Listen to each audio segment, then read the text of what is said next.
Good morning, ladies and gentlemen.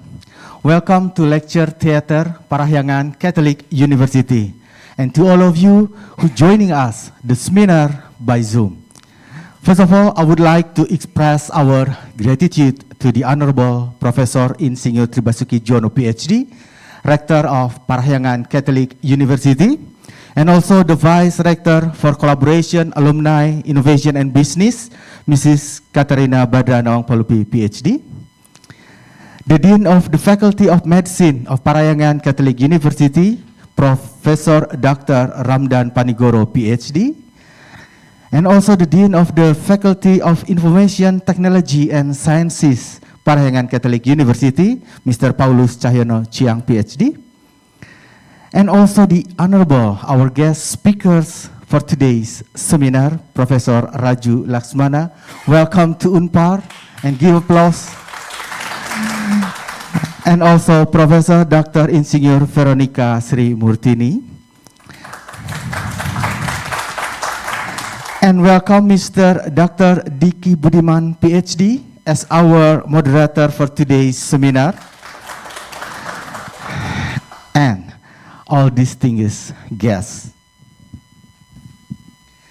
Ladies and gentlemen, welcome to the International Seminar Optimizing Rural Health Through Technology Innovation, a collaboration between Faculty of Medicine and Faculty of Information Technology and Sciences of Parahyangan Catholic University. Today, 13th of August, 2024.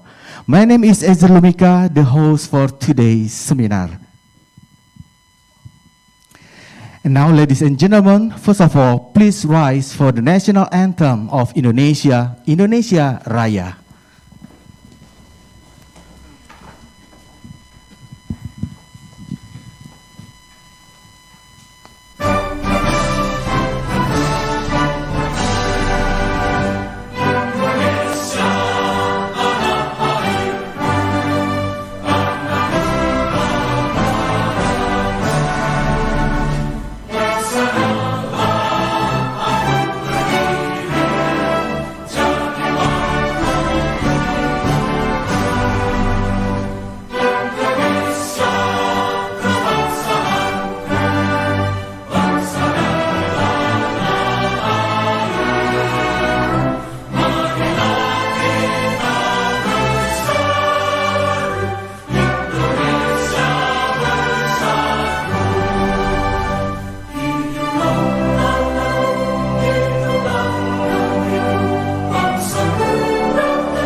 Thank you, ladies and gentlemen. Please be seated.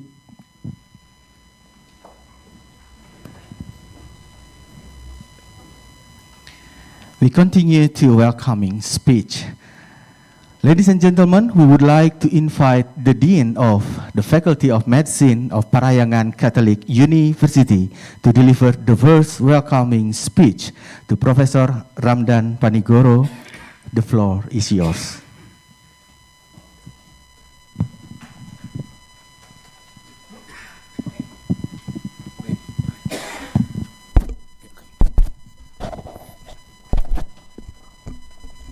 Bismillahirrahmanirrahim. Assalamualaikum warahmatullahi wabarakatuh. Selamat pagi semuanya.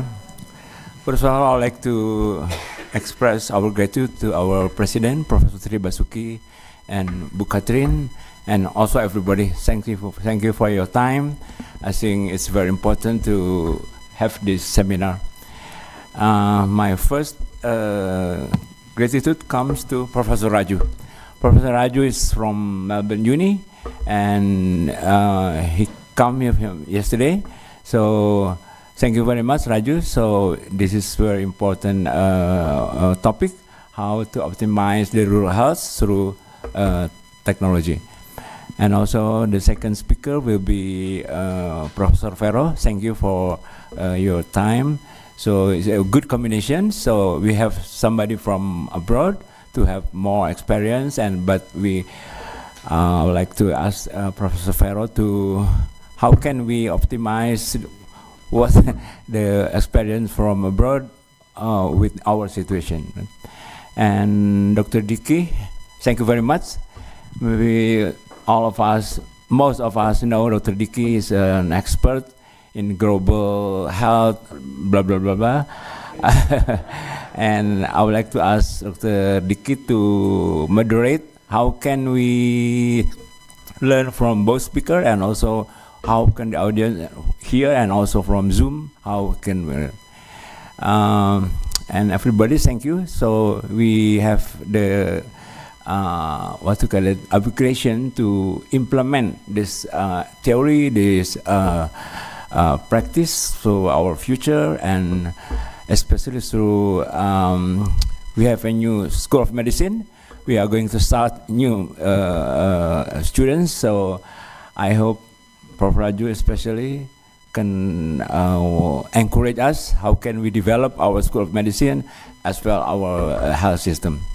And special thanks to Dr. Paulus, the Dean of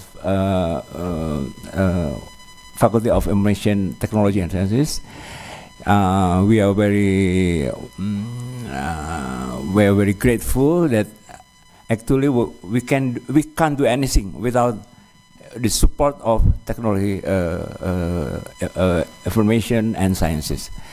I think that's all. So I hope that all of us we can enjoy this seminar, and thank you everybody. Thank you. Thank you very much, Prof. Ramdan. To deliver the next speech, we would like to invite the Dean of Faculty of Information Technology and Sciences of Parahyangan Catholic University, Mr. Paulus Cahyono Chiang, PhD.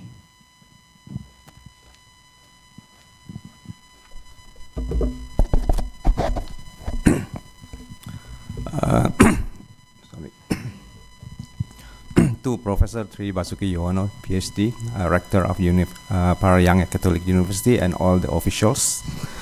To Professor Ramdan Panigoro and all the officials of Faculty of Medicine. Professor Raju Lakshmana, welcome to UNPAR. Professor Veronica Sri Moertini, welcome to the session. And also Dr. Dicky Budiman from Ministry of Health of Republic of Indonesia as our distinguished guest and moderator of today's public lecture. Ladies and gentlemen, very good morning and welcome to the today public lectures, a collaborative effort between Faculty of Medicine and Faculty of Information Technology and Sciences at Parahyangan Catholic University. As you all know, Indonesia is a home of approximately 270 million people spread across 17,000 islands, and most of the population they reside in Java, Sumatra, Borneo, Celebes, southeastern islands, and Maluku and Papua. Yeah. But this widespread distribution makes it challenging for the government to ensure the equitable access to a health facility, especially for those in disadvantaged outermost and frontier regions. Yeah, usually we refer to 3T, 3T, yeah, terdepan, terluar, tertinggal. Yeah. In response, the Indonesian government has outlined 9 national development priorities known as Nawacita, with third priority emphasizing building Indonesia from the periphery by strengthening the region by strengthening the regions and village within the framework of a unitary state. The themes today's lecture, optimizing rural health through technology innovations, align closely with this agenda. Information technology holds a promising for bridging the gap and extending quality health service to remote areas, ensuring that people in these regions have access to the same level of care as those in urban centers. I trust that today's presentation by Professor Lakshmana and Professor Moertini will inspire meaningful and productive discussion of how our university can contribute to address these critical issues. Professor Lakshmana will share his insight on rural health equity in Australia, and Professor Moertini will discuss her work with public health centers and the development of information system in the vicinity of UNPAR. So enjoy the discussions, have a wonderful day, and thank you very much.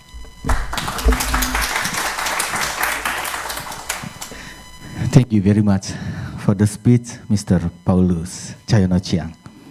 And now, ladies and gentlemen, it's my pleasure to invite the Rector of Parahyangan Catholic University to deliver his opening speech to Professor Tribasuki Juwono Wujudu Ana.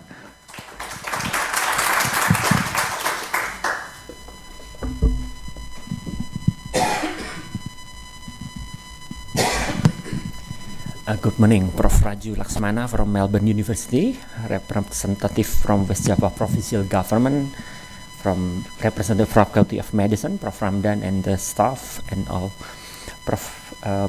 Dr. Paulus Chiang, and from the Dean from the Faculty of Information Technology and Science, Prof. Vero, Dr. Budiman, Dicky Budiman as our moderator, ladies and gentlemen, and hundreds member from Zoom, I think, attending. Assalamualaikum warahmatullahi wabarakatuh. Salam sejahtera, shalom, om swastiastu, namo buddhaya, salam kebajikan, sampurasun. It is a great honor and privilege to welcome Prof. Raju Lakshmana from Melbourne University, Australia to Universitas Katolik Parahyangan. We are delighted to host you during your short but productive visit. These visits mark an important milestone as we explore the vast potential for collaboration between UNPAR and Melbourne University. We are glad to have discussed and identify areas where our institution can work together to advance academic and research excellence. Yesterday, during the focus group discussion, this initiative is particularly important since it occurs when our Faculty of Medicine is making its first steps, which are crucial in defining the direction of its development. Today, we are particularly excited to have Prof. Raju as the keynote speaker for our public lecture on a very timely and significant topic, optimizing rural health care, increasing well-being in community with telemedicine. I would like to highlight the collaboration of Faculty of Medicine and Faculty of Information Technology and Sciences at UNPAR, which reflect our commitment to addressing pressing global health challenges through interdisciplinary approaches.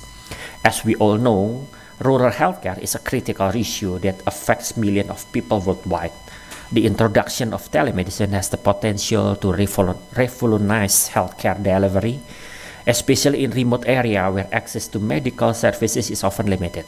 Prof. Raju's expertise and insight will undoubtedly provide us with valuable knowledge and perspective on how we can leverage technology to improve the well-being of communities, particularly in rural settings. We are confident that this lecture will trigger new ideas and foster meaningful discussion on how we can optimize rural healthcare systems, not only in Indonesia but also in other parts of the world. Moreover, we hope that this visit will be the beginning of fruitful and enduring partnerships between UNPAR and Melbourne University, leading to further collaboration in the future. Once again, on behalf of Universitas Katolik Parahyangan, I extend a warm welcome to Prof. Raju. We look forward to a stimulating and productive session today when we are excited about the possibility that our collaboration may bring. Thank you. And goodbye.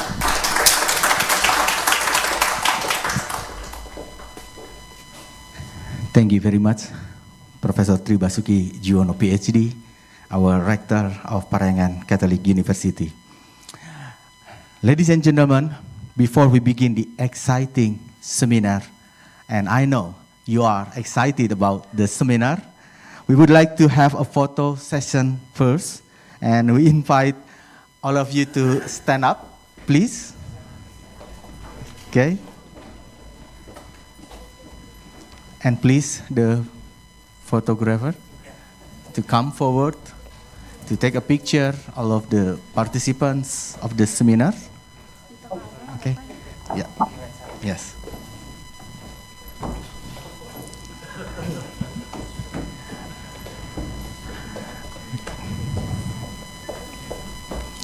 Okay, let me count. Are you ready? Okay, 1, 2, and okay. Okay, 1, 2, and 3. Once more. 1, 2, and 3. Indonesia gaya bebas. Okay. Okay. Yeah, freestyle. Okay. 1, 2, and 3. Okay. Enough? Yep. Okay. Thank you very much. Please be seated.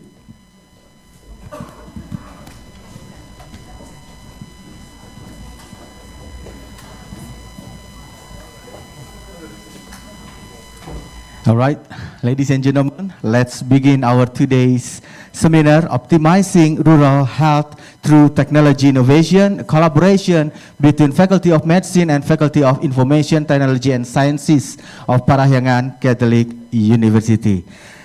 The seminar will be led by our moderator, Mr. Dr. Dicky Budiman, BMed, M.Sc.PH, PhD. And before that, allow me to introduce our moderator for today. Mr. Dr. Dicky Budiman as guest lecturer at UI, UNPAR, ITB, and also YARSI. Policy advisor to the Minister of Tourism and Creative Economy Indonesia, a just PhD researcher at Griffith University, Australia, and also a consultant on health security, leadership, risk communication, and ethics. Ladies and gentlemen, please welcome Mr. Dicky Budiman to lead this seminar. Mr. Dicky, I'll hand the session to you.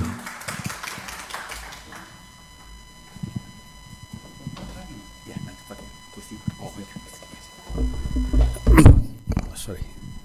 Thank you. Good morning, everybody. Honorable Pak Rector. In Australia, we call it Vice Chancellor, Pak, in Australia. And also, of course, Dean of Medical Faculty, Professor Ramdan, and also Dean of Technology, sorry, it's not familiar yet for me, Information Technology and Science, Professor Dr. Paulus, and of course, Ibu Dr. Catherine also, and also official from the UNPAR. And again, we have very fortunate and grateful because today we have two distinguished speakers. First, Professor Raju from Australia, my neighbor from Melbourne. I'm in Brisbane, Queensland. And of course, Professor Veronica. I think the one who introduced each speaker will be shown in PowerPoint, right? Okay.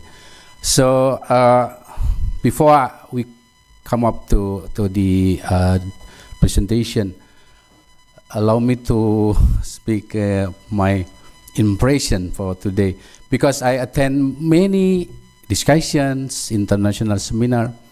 For today, this morning, when we have this inauguration, when we sang the Indonesia Raya, that was the first time I think we have a core in here, a tenor, bass. Oh, it's very very professional singer in here.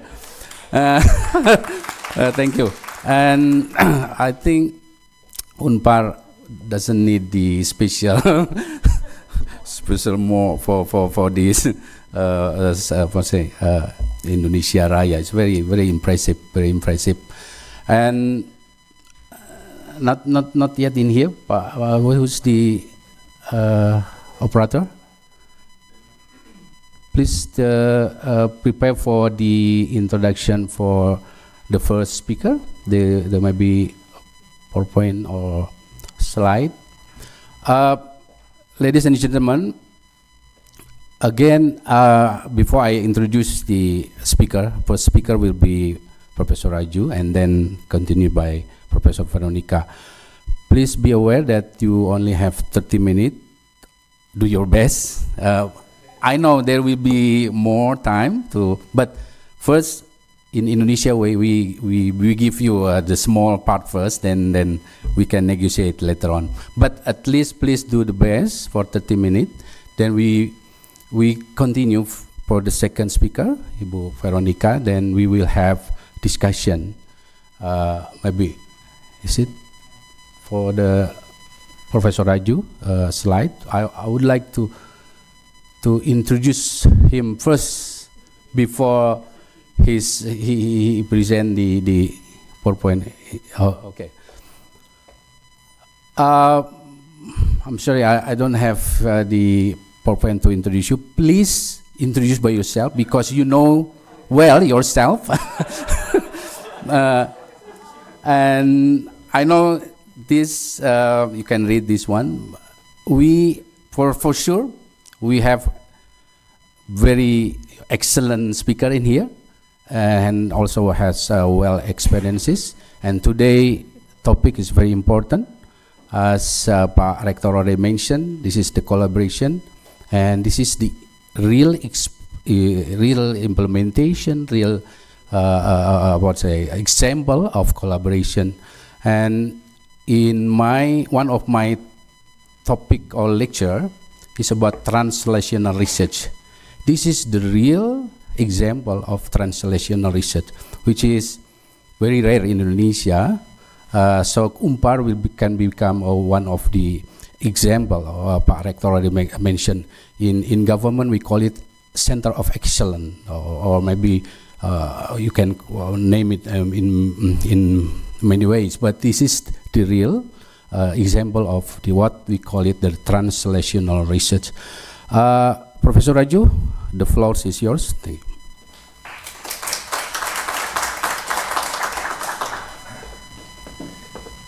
Is there a slide set mover? Okay, all right, great, thanks. Salam, good morning everyone, and thank you for having me here. Oh, great, thank you. I'm a bit paranoid about my slides because I think I asked Elvin how long I have got. She said about 45 minutes to 1 hour. I said, oh, really? Okay, that'll be a monologue. So I went last night and sat and added more slides. So I know which ones to skip. But I'm really honored and privileged and also very excited to be here. I should tell you that I'm not a good public speaker in front of crowds. I'm a bit restless. I like moving up and down. So excuse me if I'm very fidgety, but I'll try my best. I really want to thank the opportunity that's been provided to me. I want to thank Elvin for, after meeting me the first time last year in Bali, pursuing it, Prof. Ramadan for making it happen, and Prof. Trebasuki for being here and really being interested, which is fantastic. And for me, the exciting bit was that this university is really open to learn, open to try, and also in some ways open to break the silos between various faculties, which can create problems in many universities. So it's really positive step forward. And we had a really good discussion yesterday on two topics. One was telemedicine, and the second was on student well-being, or well-being of everyone, actually. I said, you can't have a student well-being without staff being well. So good coffee is very important. So a little bit about myself. I have few hats. In Australia, it's common for people to work part-time in different hats. So one of my hats is I work a lot with specialist international medical graduates. These are doctors who come from overseas wanting to become psychiatrists in Australia. We have about 70 to 80 people in Victoria where I work, and I'm the founding director, and now I have a colleague who helps me out, so we are two directors for this. I've been at Shepparton, which is a regional town. I'll show you on the map. It's about 200 kilometers from Melbourne, takes 2 hours by car. I've been working there for the last 13 years, and people ask me why, and I'll tell you the reason why. I'm a senior lecturer, tenured senior lecturer at University of Melbourne. In Melbourne, I'm pretty sure here we have a tenured position and a honorary position, which means you get paid or you don't get paid. So I get paid for the position in University of Melbourne, and my job is to really teach mental health to medical students. And I'm very passionate about teaching, so I really enjoy it. For the last year, I've been adjunct associate professor of Oceania University of Medicine, which is a American Samoan collaboration. It's a private medical school, and I get students from there in my private practice throughout the year, so that's been really good. And I think the value of teaching is your students hold you to account, and it's always good that way because you have to keep up, otherwise they'll call you out, And lastly, but not the least, I love clinical work. I'm a private psychiatrist. I see all kinds of patients, but I'm very passionate about perinatal mental health. So I see a lot of women, parents, early parents. So I just want to acknowledge Associate Professor Ravi Bhatt, who's been a great mentor for me and a good friend. We've been working for the last 13 odd years, and he was meant to be here, but he had to pull out in the last minute. He's an old age psychiatrist, but again, he's another person who loves teaching, so we both have a lot of time together teaching and training junior medical staff. University of Melbourne Department of Rural Health is where I'm affiliated with, and I want to thank all my colleagues and stakeholders, especially patients who participated in the work I do. I'm not a lab researcher. I like doing things. I like getting out. I like setting up things and evaluating, so that's my forte. So if somebody comes with a problem saying, this is not working, how do we deal with this clinical situation? I like to come up with some nice solutions and give it a go. But very bad at publishing and writing things up. So if there's somebody else who's interested, I'm happy to collaborate.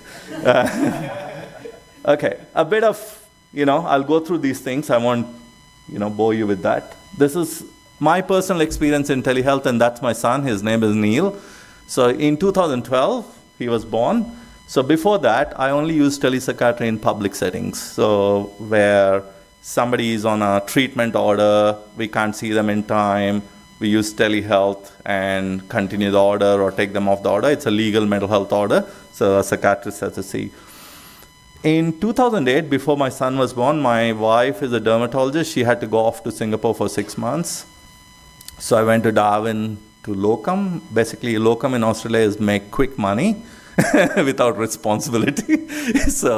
And I was working in this hospital, and most of my work would get over by 10 o'clock in the morning, and I'd be like, what should I do now? So I started teaching the residents there, and the director of Darwin Hospital came and said, Raju, can you keep it going? Because not many people are interested in teaching. I said, are you sure? And I said, how will I do it? Because I'm in Melbourne. He said, find a way. So I went back, as boys and toys, we like gadgets, so did research, found that you can set up a telehealth system, video conferencing system at home, and buy for a price a good internet connection, and similarly we can set up another system in Darwin, and maybe it can happen. The whole cost in those days was close to $100,000, which is a lot of money. So I just playfully wrote to the director there saying, hey, this is the quote, this is how it can work. I don't think it's feasible. He said, why? We'll just get it started. So he paid for the whole thing, and we started teaching the junior medical staff from 2008 till early this year. Every week on a Thursday morning, I teach them for 4 hours. And this year I cut it down to once a month because I'm a bit tired and over it. But what we've seen is through this remote education and supervision, they could access a resource that no one was interested in doing locally. And it grew their trainee numbers from almost 0 to 24 every year now, new entrants into psychiatry. And we produced close to about 20 new psychiatrists who stayed in Darwin area, which is very understaffed. And now they have a flourishing mental health program. So, and I don't think many directors are very visionary and take that risk, but he took that risk and it seemed to pay off really well. So I just want to put that in the context of telehealth. Telehealth is not just about seeing patients. You can use actually telemedicine to support junior medical and other healthcare providers. In 2012, after I started in Shepparton, I started working on telehealth clinics model, and I'll give you the reason why in next few slides. And lastly, because we were having the baby, I said, I don't want to be working all the time outside home. I want to see the baby grow up, and telehealth gave me the opportunity to work from home most days.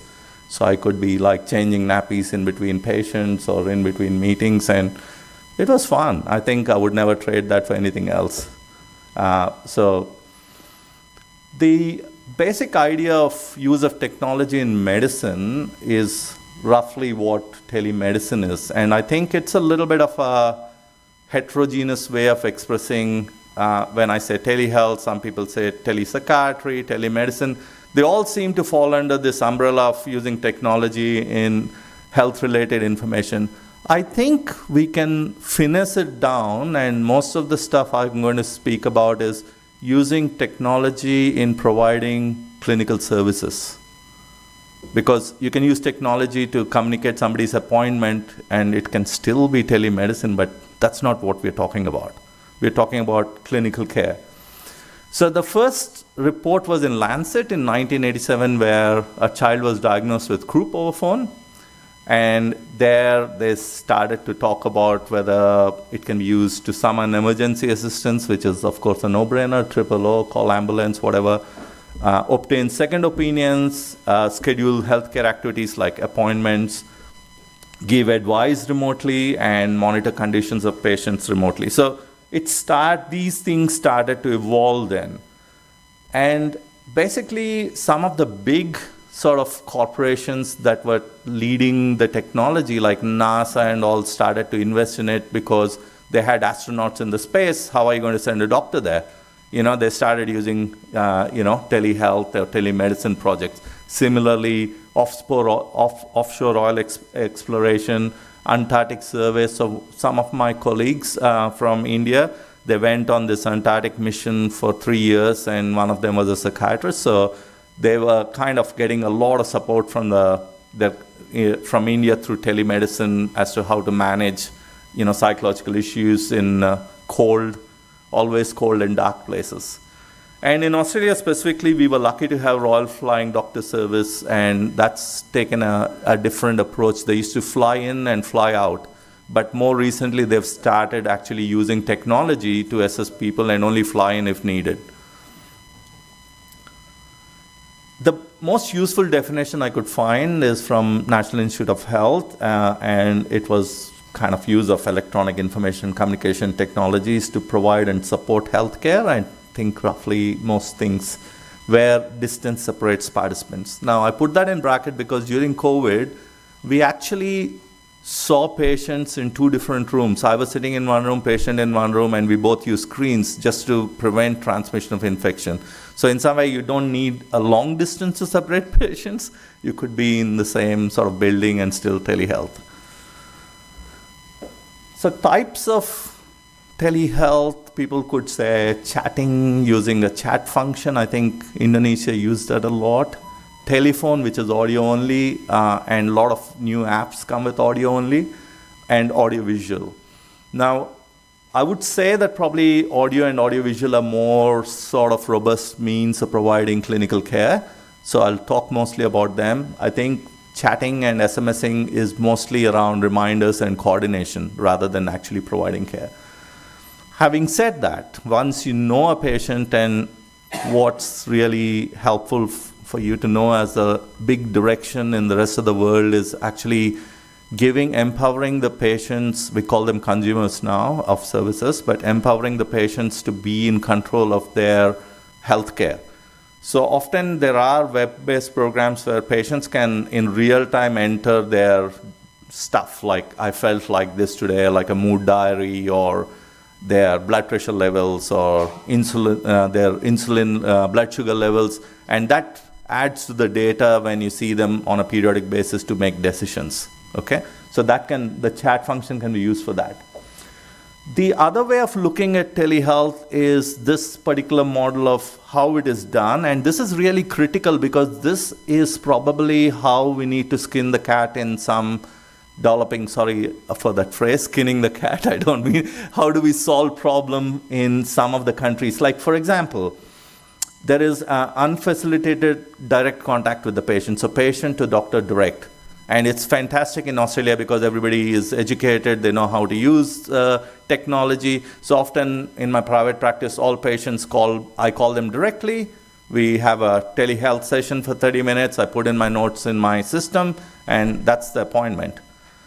But as you go away from that highly functioning, educated, insightful patient to more regional setting where they may not have those characteristics or access to technology, we use what we call the facilitated model, where a patient comes to a center, somebody receives them, helps them sit in front of a screen, and they start the consult, and sometimes they end the consult and receive feedback from the person providing the consultation.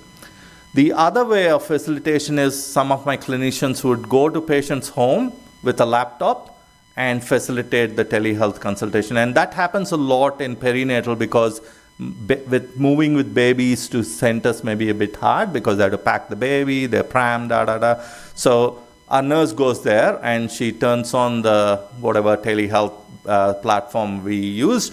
They'll say, hello, I'm here. Should I get the mom? And the mom comes with the baby. We have a consultation in between. If the baby needs some attention, they can go and do that. It's very flexible.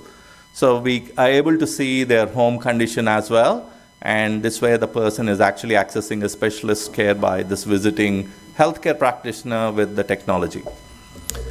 And lastly, where patient is not involved, it may be a discussion with a multidisciplinary team or a discussion with a colleague or a junior practitioner or a GP to give advice, which is like a consultation liaison model. So these are the three models that we've actually tried.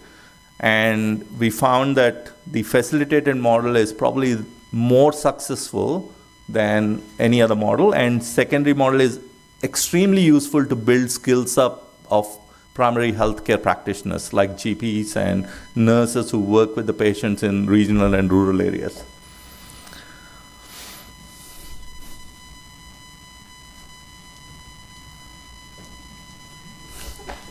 Sorry.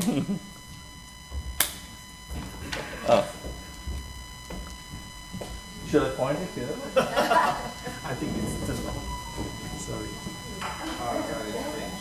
Oh, changed? Yeah, thank you. So in terms of technology, we have to think about whether it's internet or phone-based. We need to ensure there is audio and visual devices both ends. There's privacy and dignity wherein the space is private. There is data security, there's stability of the platform, plus minus integration into other medical systems that are already existing, and the next speaker would talk a little bit more about that.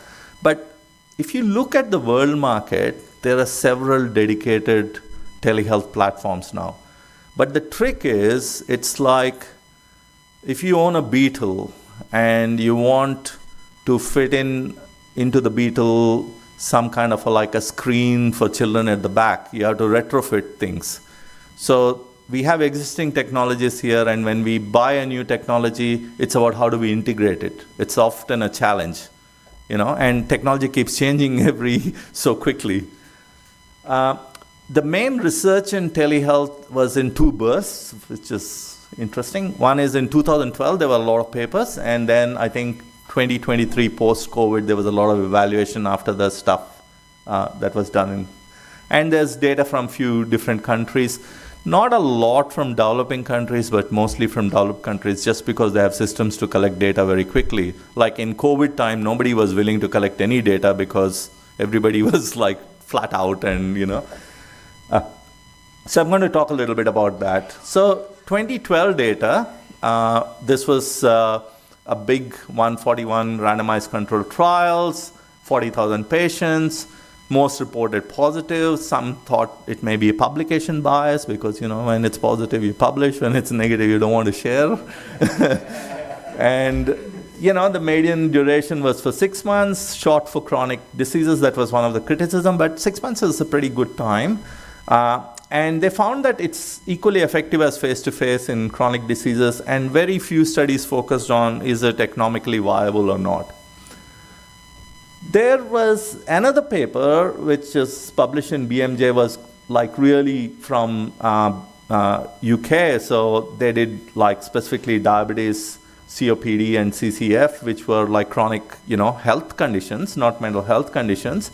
And they looked at telehealth versus usual care from 179 practices. And they did it for 12 months. And what they found was using telehealth actually decreased the mortality quite considerably, decrease the number of emergency admissions, decrease the presentation in emergency departments, and if they did get admitted, the bed days were shorter. So they were able to be discharged earlier and followed up at home. They clearly said there was not a great deal of difference in the costs. It was not cost saving, but it was improving a lot of outcomes.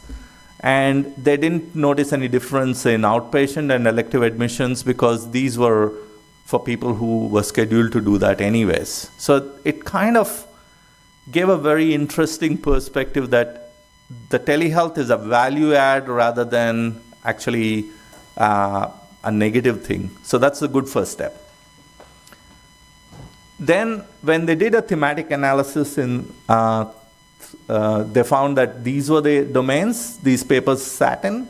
I'm going to talk about some of these domains. The first one is patient satisfaction. So globally, patients have been very happy with telehealth. That's the overwhelming, message. For various reasons, it's got, savings, both visible and invisible. So for example, if a child has a certain chronic condition and they need a consultation, they're staying 100 kilometers away from a health center, the visible cost is the transportation cost. The invisible cost is mom or dad taking time off from work, then putting them in the car and driving them. So the carer burden is also important. So the cost benefits were in both domains. It was particularly very acceptable and highly sought by younger people, Gen Z, because they were very familiar with technology, and some of them felt they could discuss issues that they would not otherwise discuss in face-to-face. So before coming here, I was in Bali, private clinic, looking at how they do. And one of the psychiatrists was saying, my patients feel hesitant coming here because this is the only mental health clinic. If somebody sees them walking in and walking out, or in the waiting room, they meet someone, they know it's very embarrassing. So that's kind of like explains why some people prefer telehealth, and especially the younger ones. It was also helpful in discussing some sensitive topics, especially in the neurodivergent community and LGBTIQ+ community. Issues like limited mobility, rural settings, prisons, forensic settings where you just can't ask people to come to see you. Telehealth is definitely a lot better. There were the professionals who were a little bit concerned and disgruntled and a little bit overcautious and raised all these things like, what about data security? What about my rapport and therapeutic alliance? What about confidentiality? But I kind of felt reading through that literature that it was a combination of two things. One is inherent human phenomena of resisting change. We all find it hard to change. Even if our coffee changes, we are not very happy. The second is sometimes when people are asked to do things without a good support structure, it's very anxiety provoking. And clinical governance in healthcare is very critical for that, is supporting a clinician actually doing the job.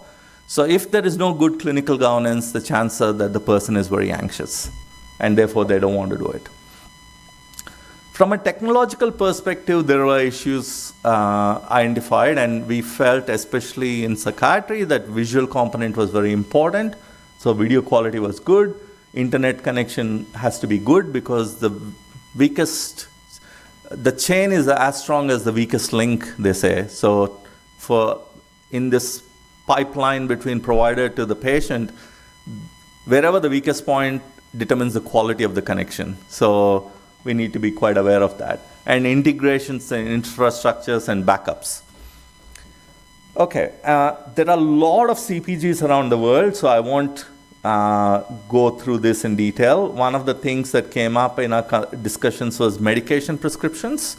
And this needs like more a policy change, because in Australia we went through the same issue where they said, how can we prescribe without giving physical prescriptions? And then the government said, well, if the doctor sends you a digital copy and posts you you should be able to dispense. So most pharmacies started dispensing based on digital copy. After a couple of years, they now have something called an e-script system, where we just do a script on our computer, a barcode is then sent to the patient, and that's adequate. So we need to think about, if you were to use technology effectively, what sort of policy changes need to be in place. Okay, in 2023, some more data came. Here, the interesting thing was that the efficacy continued to be really good. But what they found was, especially in psychiatry, that most advantage was noticed for depression and less for eating disorders and substance use disorders. Now, we don't know why, but we have a sense is because in these both, they need higher level of monitoring. And overall, they felt that telepsychiatry for most chronic milder conditions and lower complexity conditions would be very helpful, or where patients are highly motivated. These are some countries that have published their experiences. I'll just briefly flick through them, and most show that effectiveness is fine, cost effectiveness was not clear. Norwegian sample, again, acceptable to the patients, bought services closer to home. They felt overall costs for the user and service provider was less. Cost effectiveness, very little. It's hard to measure unless you have very sophisticated system. The economic analysis is hard. But generally, from patient's perspective and patient side, it's definitely cheaper to access telehealth. From a service perspective, it may not be all that cheaper, because you have to invest in data systems and IT infrastructure. This is just papers that looked at, so home care through telehealth, 7 papers found it cheaper and 2 with better outcomes. 1 found it expensive or no difference, and 6 found it worse or no difference. So if you look at it, you kind of start to think that it's either no difference or better on most of the domains. Video or telephone, and this has universally been like more video. Telephone's only been helpful in reminders and reducing failure to attend. So I would say with current technology, and I would strongly say if you're looking at something, we should be looking at an audiovisual platform. These are all the benefits for different stakeholders. So for client, for provider, other stakeholders. I'm happy to circulate all these slides so that you can read at leisure, because I know we are, I need to compress this in 30 minutes. So specific issues in Australia, and you may feel Australia is a wealthy country and it should have gotten it right, but you'll be very surprised. It's very similar to Indonesia in some ways. That's our country and the population density. So you can see that most of the country is empty in the middle. And only that little tip down there is Melbourne, Sydney, Brisbane. And a little bit of a dot in Perth somewhere there. But everywhere else is empty. So So it's like this. There'll be a sign often saying last petrol for 60 kilometers, last country doctor for, and the distance increases, you know. And this is called remoteness index. This is from Monash Medical School. They did a big survey about how remote is someone. And you can see that most of the country is moderately accessible to very remote. Only the city, this part, blue, is highly accessible. So when we have this discussion with government about, they'll say, oh, we are workforce short, you should get more doctors from everywhere. I say to them, if you just looked at the doctor numbers in Australia, we are the third best country in doctors to patient ratio or population ratio. The problem with Australia is maldistribution of doctors. They all stick to Melbourne or Sydney. They don't want to go beyond, you know, the outer suburb of Melbourne. So it's like terrible, you know. So I came to Australia from India and I thought, Australia is a rich country. I can do whatever I want that I've learned. Everybody will be very happy. And I was really saddened that you go to a small town and you can't get equal health care. So that's been one of my drivers, is to everybody should have access to equitable health care. These are some of the regional workforce issues. So you can see how the GPs and non-GP specialists, which are the specialists, start to drop. The specialists start to drop as you get away from the city. So RA1 is the closest metropolitan. RA4 or 5 is remote. So you can see that the GPs are increasing, but the specialists are falling off. That means there's a lot of burden on the primary care physician. So some of the drivers in Australia for telehealth were geography, workforce shortages, not having a lot of money to spend to change systems, and also because the cost of technology overall came down over many years. And the various published literature, you know, adds up with what we know from other countries. And I've just kind of elaborated some of these, how it benefits hospitals, how it benefits families, and I think how it benefits practitioners, because this is really important, because there used to be this notion that customers first in business. But actually, new literature says that you need to look at employees first, because unless the employees are happy, they can't provide a good service. Unless the practitioners are happy, they can't be effective treatment providers. So telehealth actually helps them to be less isolated, more connected with their colleagues, being able to reach out for support and information when they need it, much more than being able to provide, you know, care to the patients. So 40 to 60% used it for educational purposes. Some of the challenges are cultural issues which are ingrained in us, more so in practitioners. Costs about good infrastructure, computer literacy, issues with integration into mainstream healthcare systems, poor clinical governance, poor evaluation frameworks to demonstrate its use. So we kind of use something, but we don't know whether it worked or not, because we didn't think through whether it's going to be, how do we measure it? What do we measure?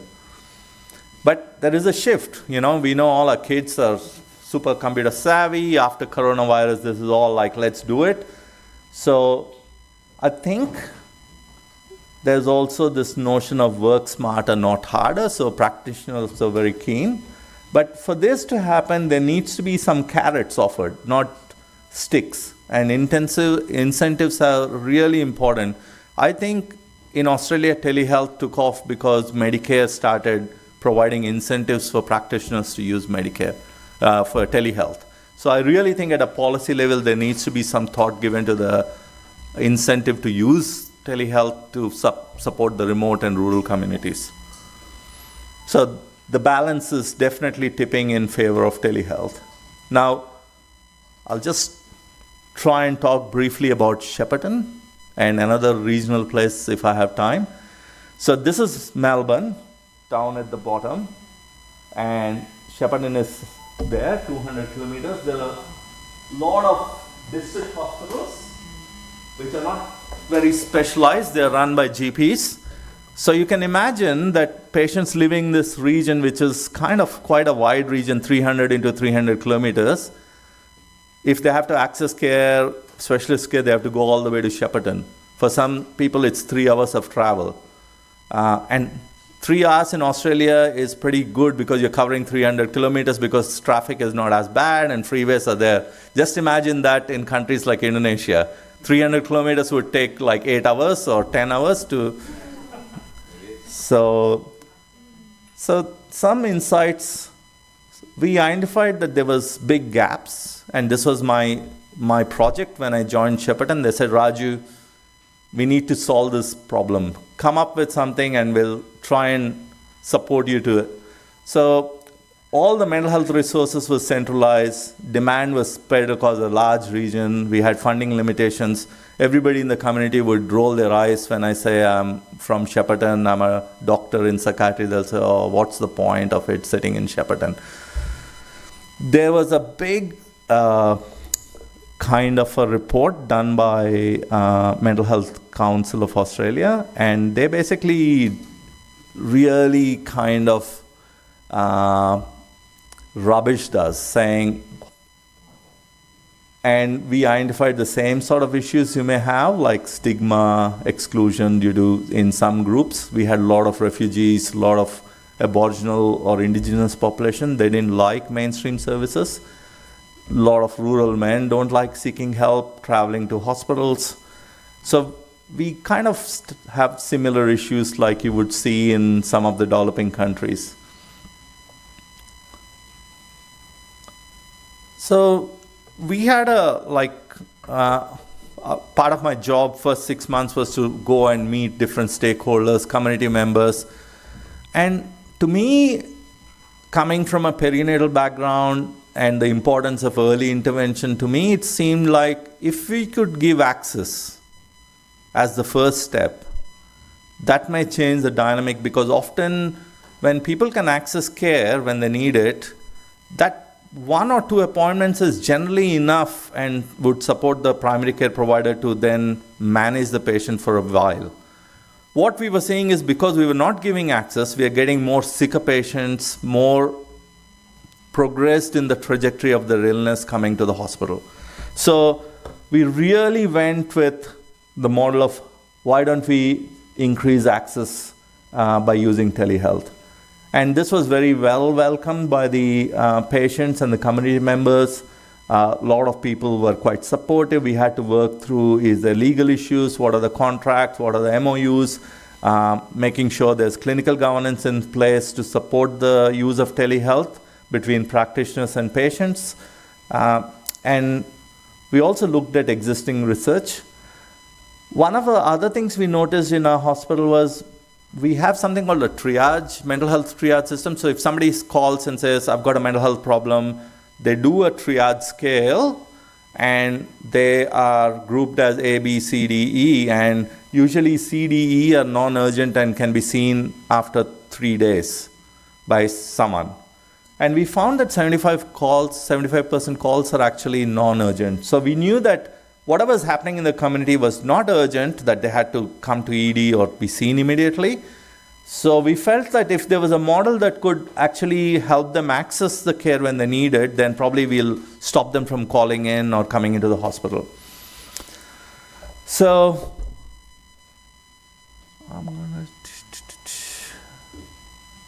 and we wanted to keep GP central and support them because we knew that we can't take over the care.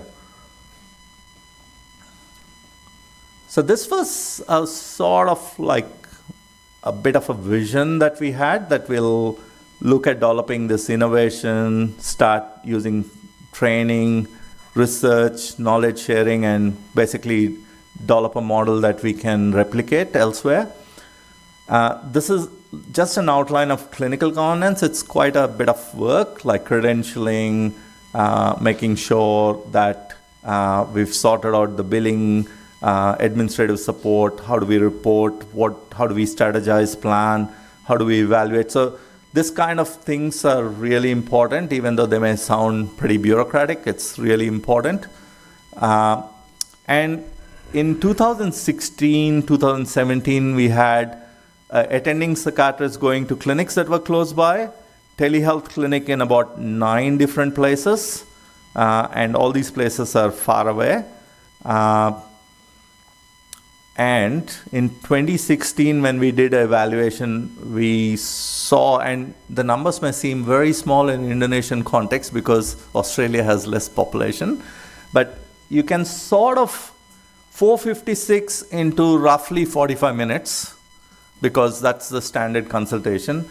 Case conferencing, we saw about 900 patients, so it would be easily 20% of the patients presenting to psychiatry.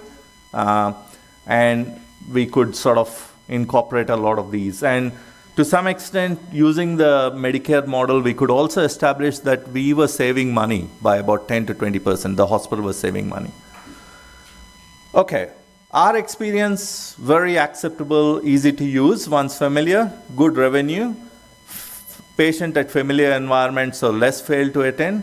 Technology is cheap, workforce utilization is better, less cost to the patient, but these were the challenges. Now, the model we used here was a facilitated model, like I said. It was not a direct patient model. So patient would come to a center where they would be seated and engaged in the telehealth consult, or a nurse would go out to this. Now, very quickly, this is the impact of introduction of telehealth in perinatal.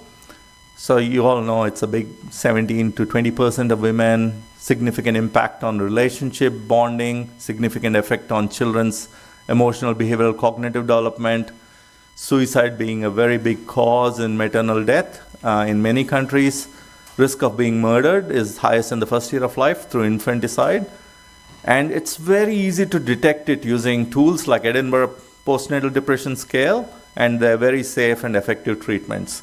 So the government commissioned PEP, which is Perinatal Emotional Health Program, in 2008, but they didn't fund a psychiatrist. So in 2002, we started a psychiatrist ringing in from Melbourne, which is me, and providing support to the team.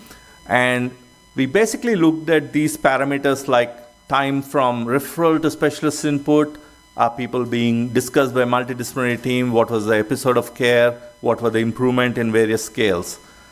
And what we found was pre-me starting, post-me starting, when we looked at 6 months cohort, similar in all ways. There was better diagnostic spread in the ones where medical input was provided. There was higher recognition of comorbidity, which was very helpful because when you don't treat comorbidity, outcomes are poorer, and better response, better and responsive access. So from the time to triage to time to seeing a clinician, and time to triage to seeing a psychiatrist or a psychiatry registrar, that dropped significantly. And what we could also do was that we also could provide a more thorough report to the general practitioner because it was a medical review, and we could provide a recommendation which helped patients' ongoing care. So the other bits were that it became really multidisciplinary. Everybody in this team appreciated our involvement. Students were being placed. Infant mental health team started working with us.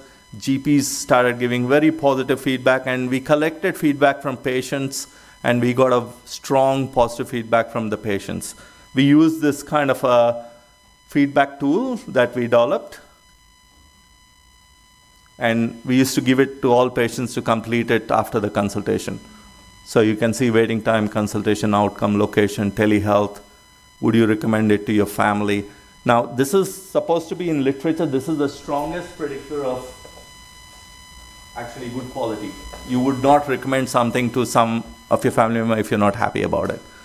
So, and lastly, I started replicating this model with Tasmania. This is my team of clinicians.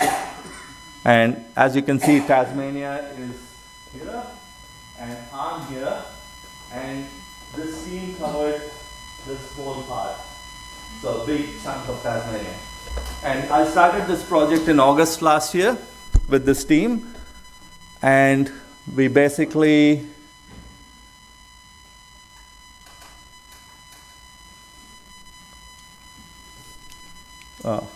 We basically created a new model of care to suit local needs.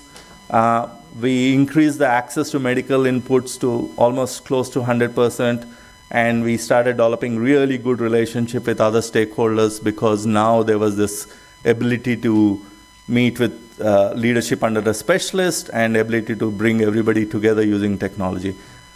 If I had time, I would have gone through the whole of it, but I will stop with last things, which is conclusion. So, good leadership, commitment, investment are key. Most stakeholders can be suspicious in the beginning, but I know that patients would absolutely love accessing healthcare. Good clinical governance is an important foundational element. Without that, it's likely to fail. Telehealth is an acceptable tool to deliver healthcare services in all chronic medical conditions, but particularly suits psychiatry. Financial sustainability evaluation are critical from our organization's perspective, but what organization has to start thinking is the research doesn't demonstrate a whole lot of financial saving, but it does demonstrate a really good outcome from a patient end. So effectiveness is clearly established.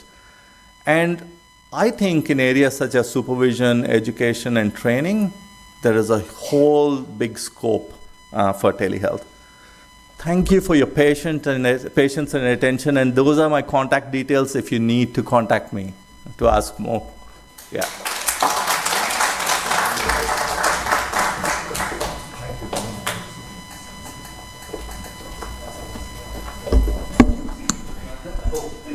Thank you, Prof. Raju. Impressive and excellent presentation.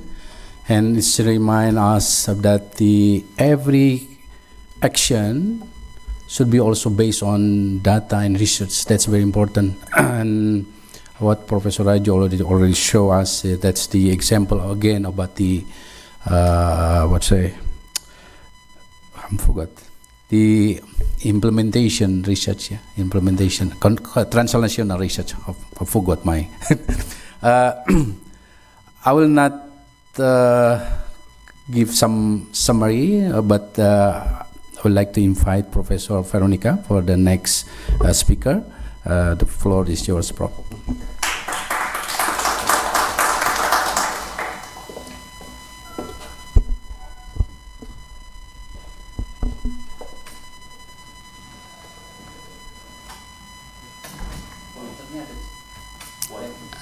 Slides, please. Yeah.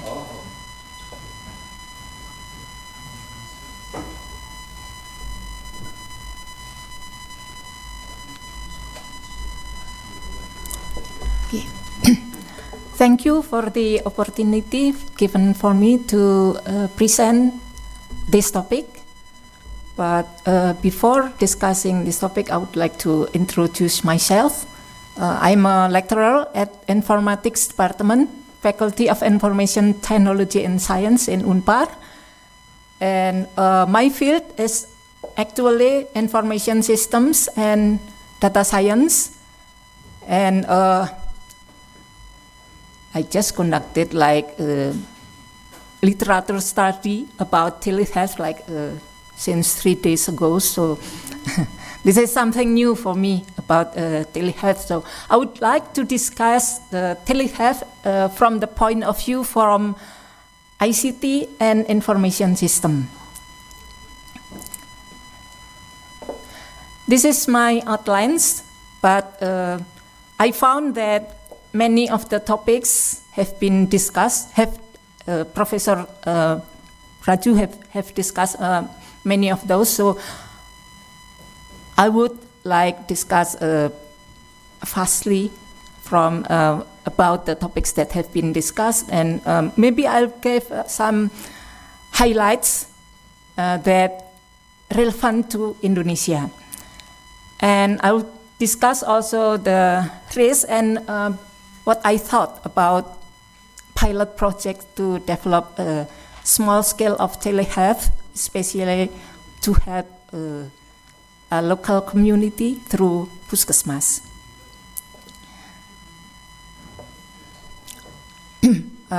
Professor Raju has discuss about the issues that have been solved with telehealth, like cost, and then difficulty to find treatment because of the distance, and there are rural areas that difficult to be reached by the medical doctors, and also the available of technologies that create the opportunity to develop telehealth.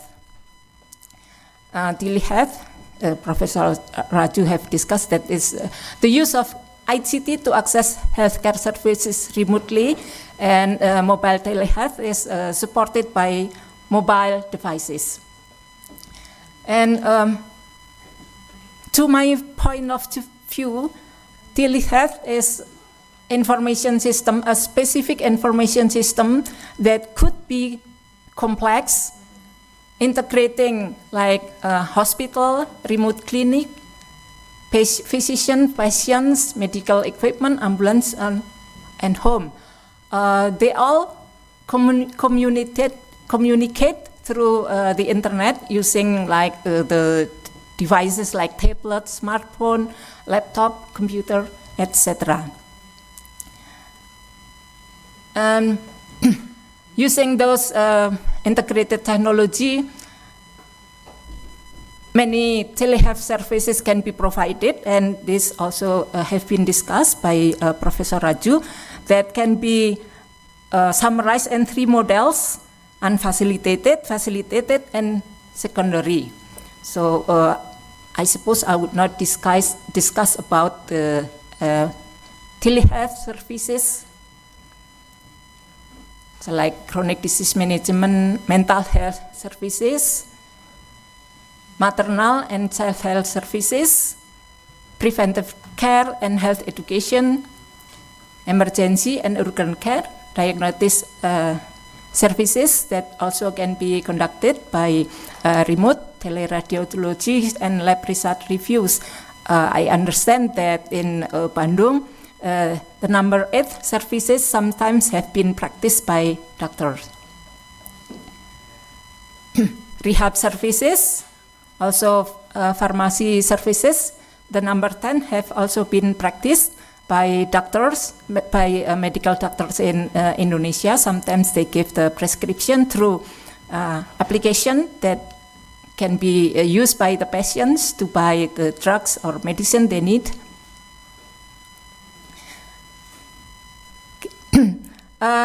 The benefits of mobile health increase access to healthcare. This has also been discussed by Prof. Raju, that by using telehealth, people can access immediate medical consultation, diagnostic services, follow-up care without the need to travel long distance.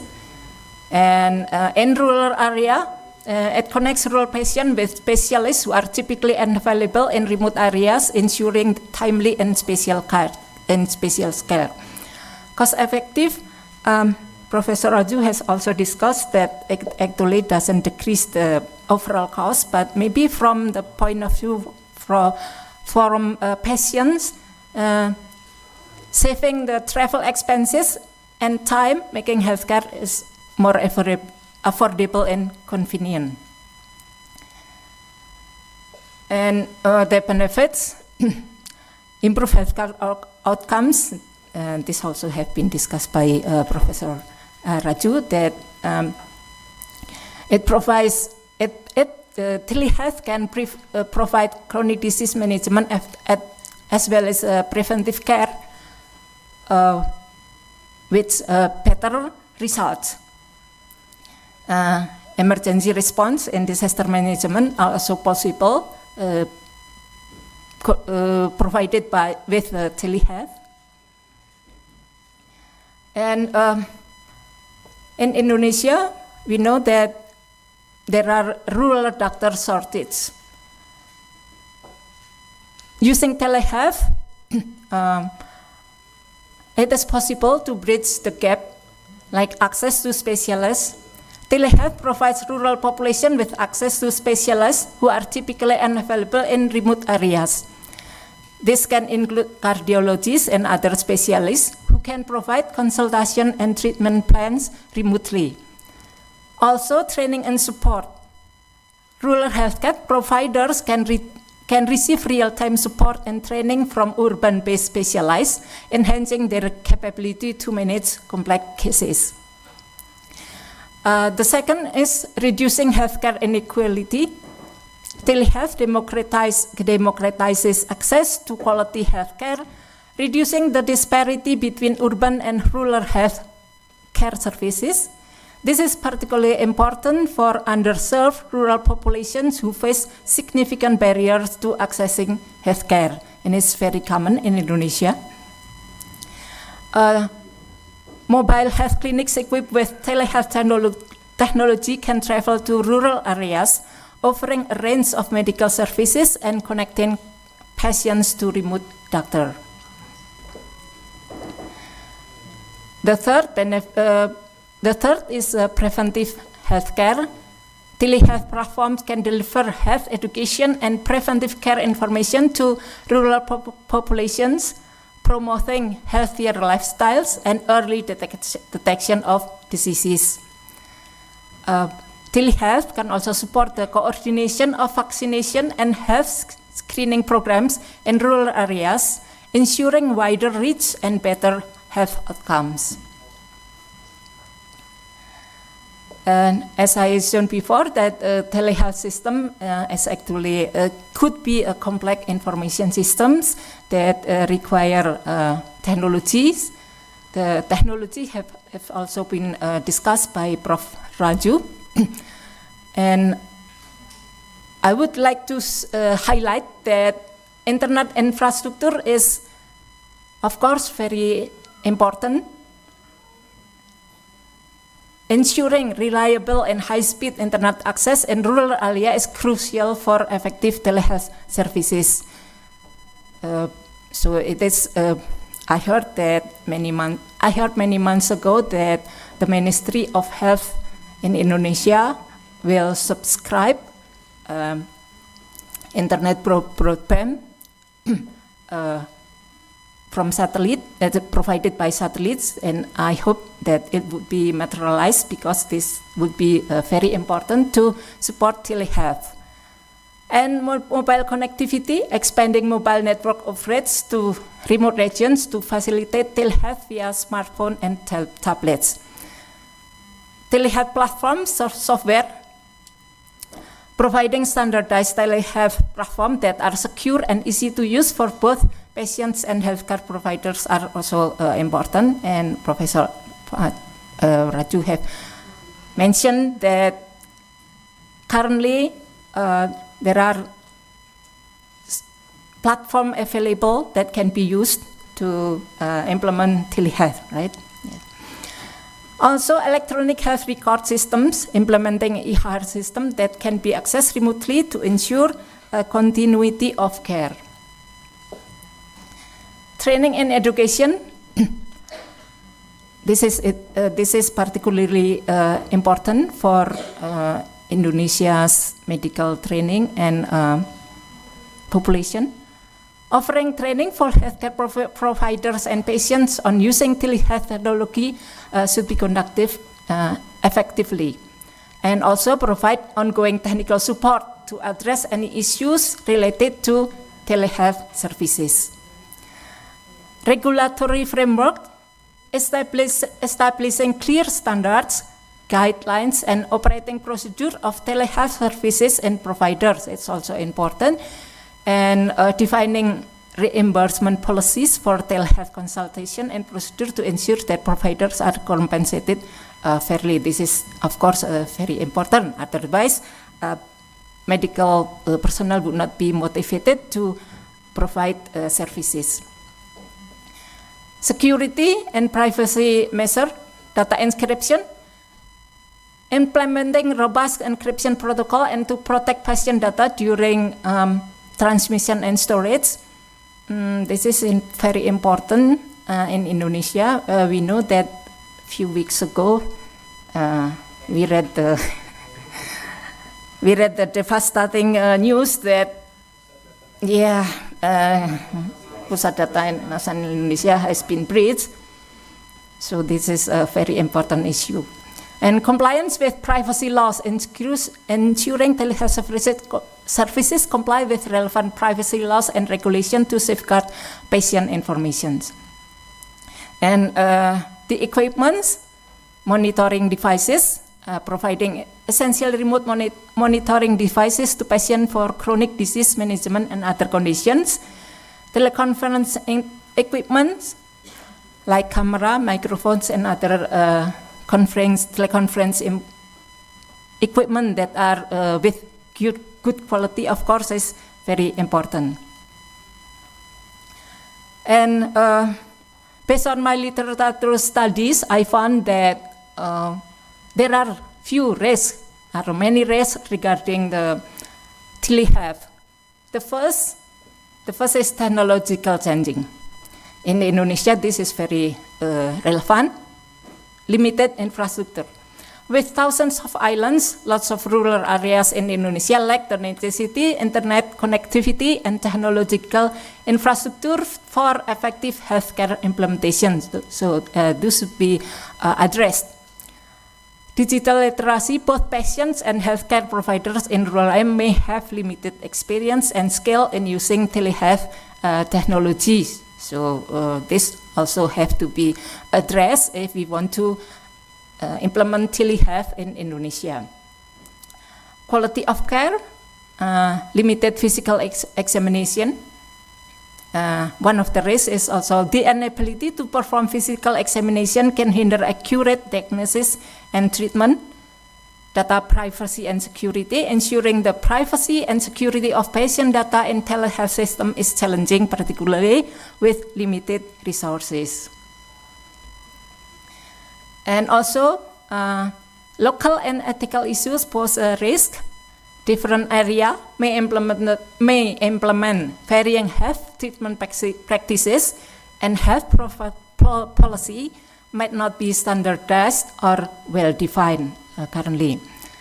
About ethical concerns, addressing ethical issues such as informed consent, confidentiality, and equitable access is also critical.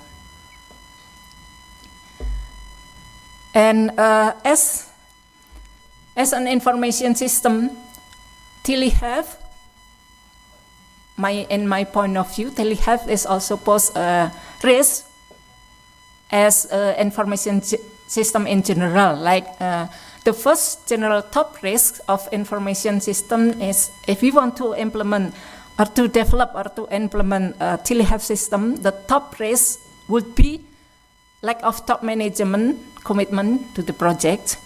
And this is very common in information system development and implementation. And the second is failure to gain user commitment. If the stakeholder or users are not fully committed to the development as well as the implementation, usually after the development of information system, which is in this case could be telehealth, would not be used.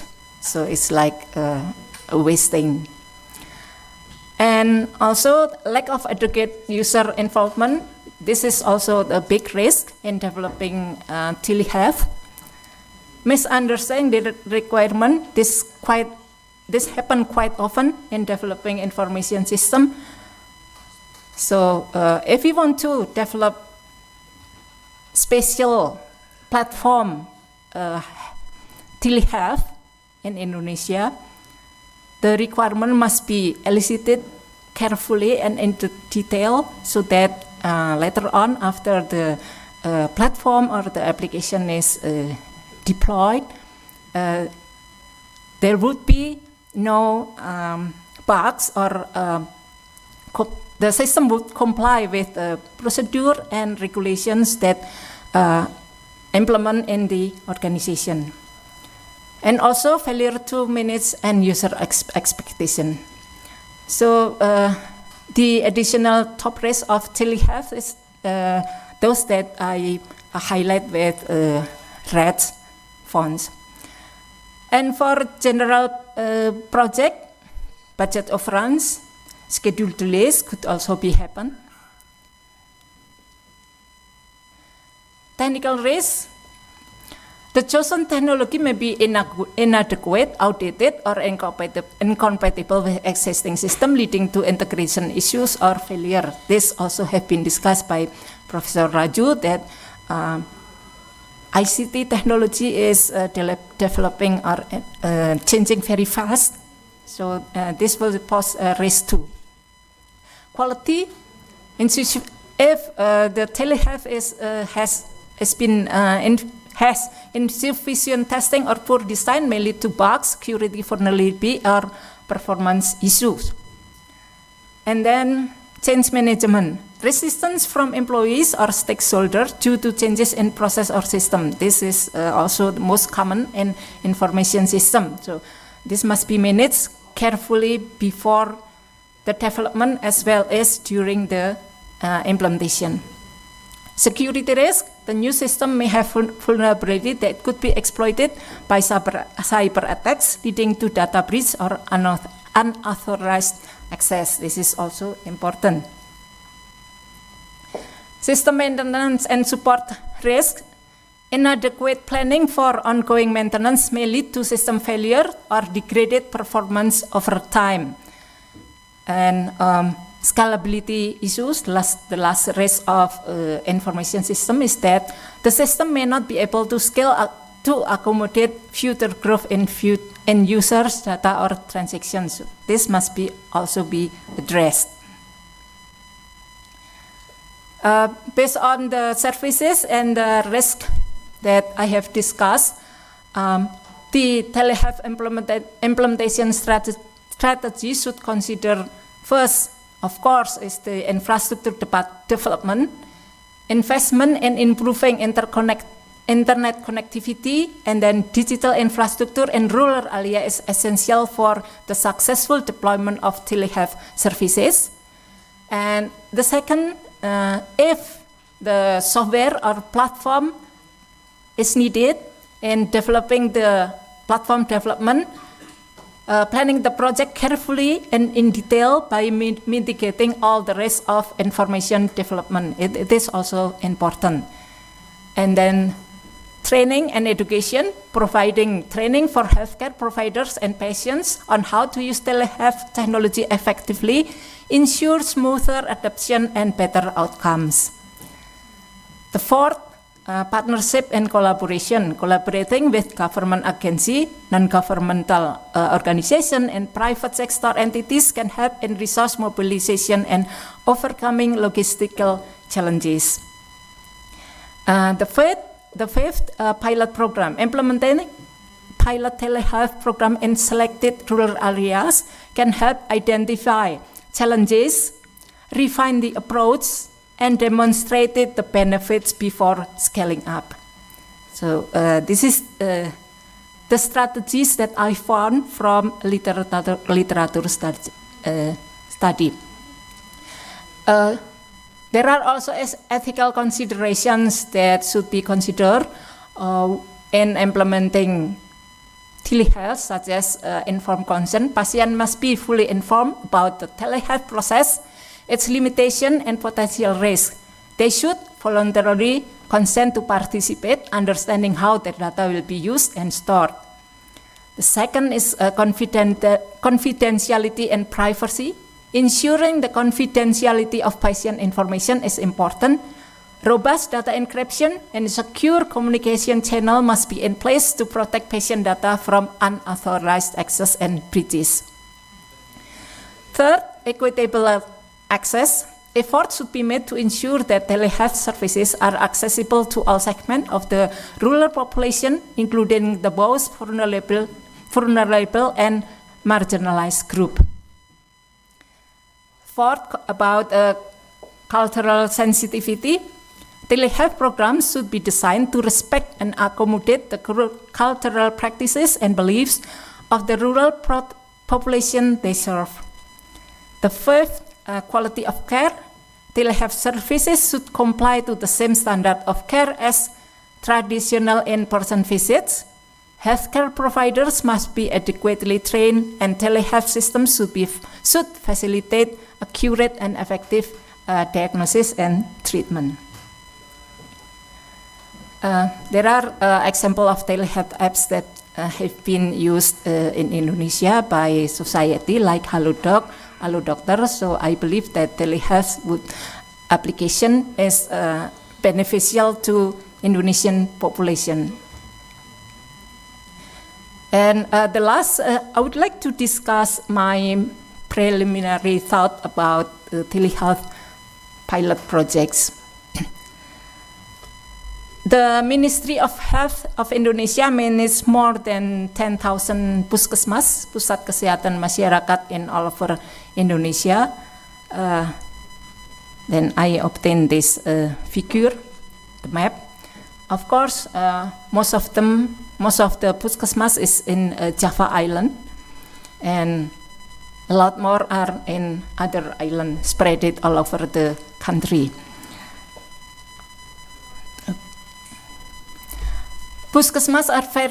Nowadays, puskesmas are very important facilities that provide basic health services, and with the implementation of BPJS in Indonesia, puskesmas become even more popular and needed by people.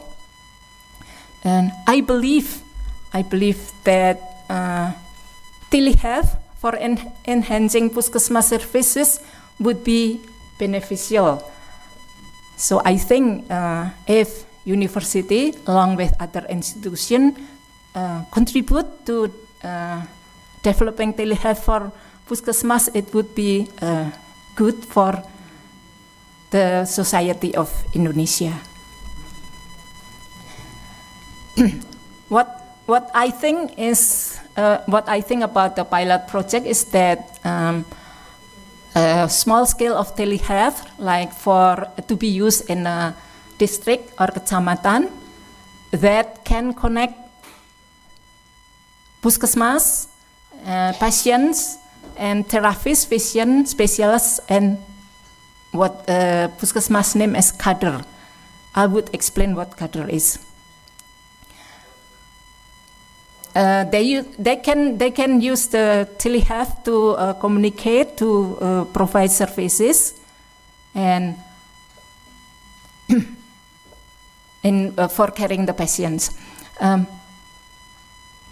Initial problems that I identified in puskesmas is that puskesmas face shortage of physicians, specialists, health workers, and other resources. And we, people, want to be treated, and puskesmas usually have to be in a long queue to obtain health services. And other than that, puskesmas has unique other role, which is identifying and following up health problems in its surrounding community. They have cadres who visit community door to door in order to survey and identify health problems, such as potency of infant stunting, disease outbreak, and mental health. And the cadre may be volunteers who live nearby the puskesmas. And during the visit, cadre will fill out paper forms to report the health issue and then bring to the puskesmas, and using the filled forms which will be used by the puskesmas for further actions. By developing telehealth that include services for cadre, I believe that people with urgent health problem could get health care promptly if needed.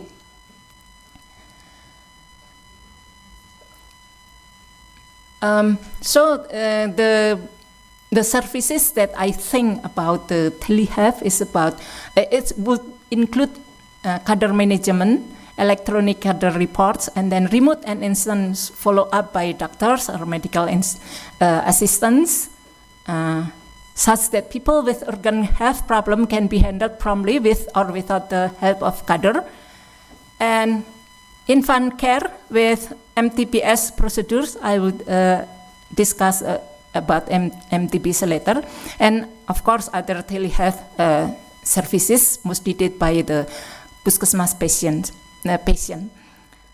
Additional module is data analytics and a small business intelligence systems for puskesmas. As an government clinic, puskesmas regularly have to produce and report many kinds of reports to Dinas Kesehatan, and based on our experience, preparing the reports takes lots of efforts and works, and it is difficult. So if we include application on platform that in telehealth that can help them to reduce the efforts to generate the reports, which is frequently should be given, should be reported to Dinas Kesehatan. I believe it would be beneficial for puskesmas. Actually, before the COVID pandemic, my team and community services have built a prototype of business intelligence system for puskesmas, and since it is a prototype, it could not be used and it could not be launched yet. But our partner, Puskesmas Cimulit in front of Unpar, really want to use that application, the prototype. And when there is opening research proposal opening from Ministry of Education, actually we proposed developing the business intelligence for puskesmas, but it didn't go through. So I believe they actually really puskesmas really need that kind of application, which some at this moment it has not been fulfilled yet.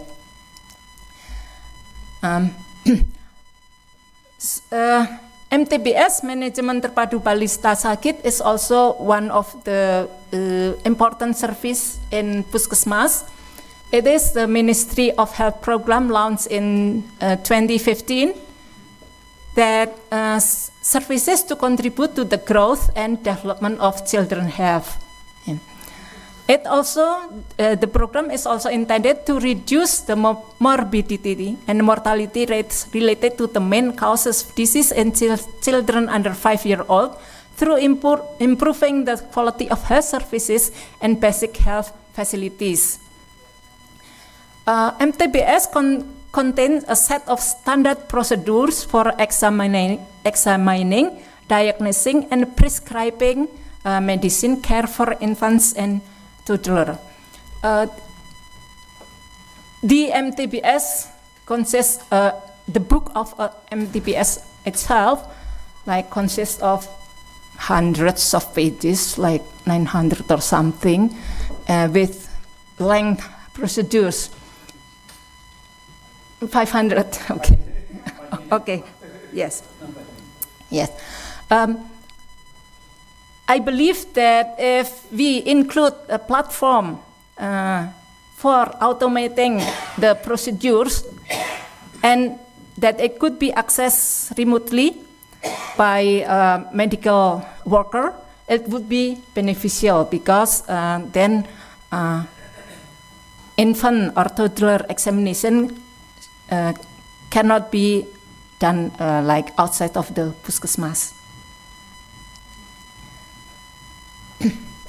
So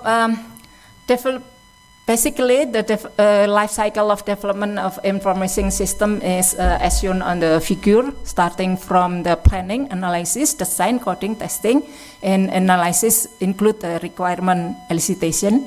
And I would like to give highlights on several issues that based on my experience.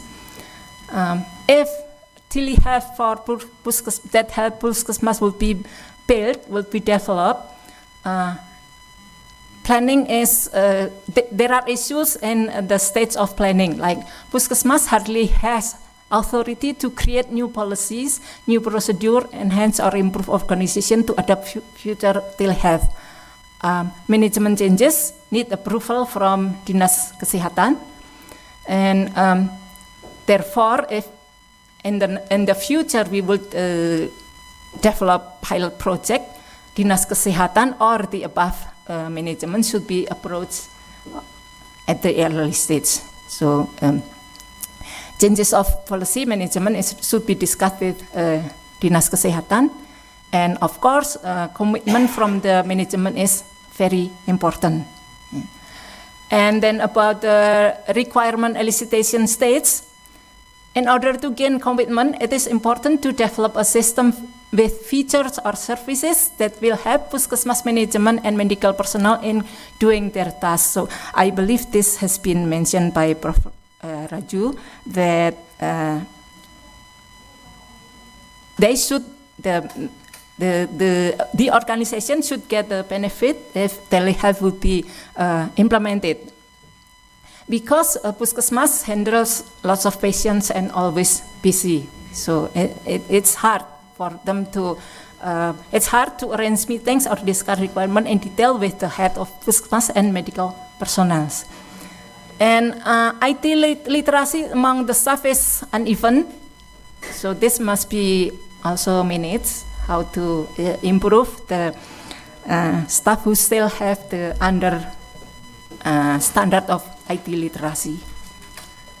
So that's my additional sharing, and I come to the conclusion that telehealth implemented in rural areas offer many benefits, yet risk must be managed carefully for its successful implementation. And sufficient technology and support must be provided, and the commitment of stakeholders is significant for telehealth successful implementation. Effective training and education must be designed to ensure smoother adoption and better outcomes of telehealth. Partnership and collaboration between government institutions, university, NGOs, and private sector are needed to develop and implement telehealth. And a pilot project of telehealth for rural areas can be initiated with small scale of telehealth for a few puskesmas in a district or kecamatan. Yeah, that's all my presentation, and thank you.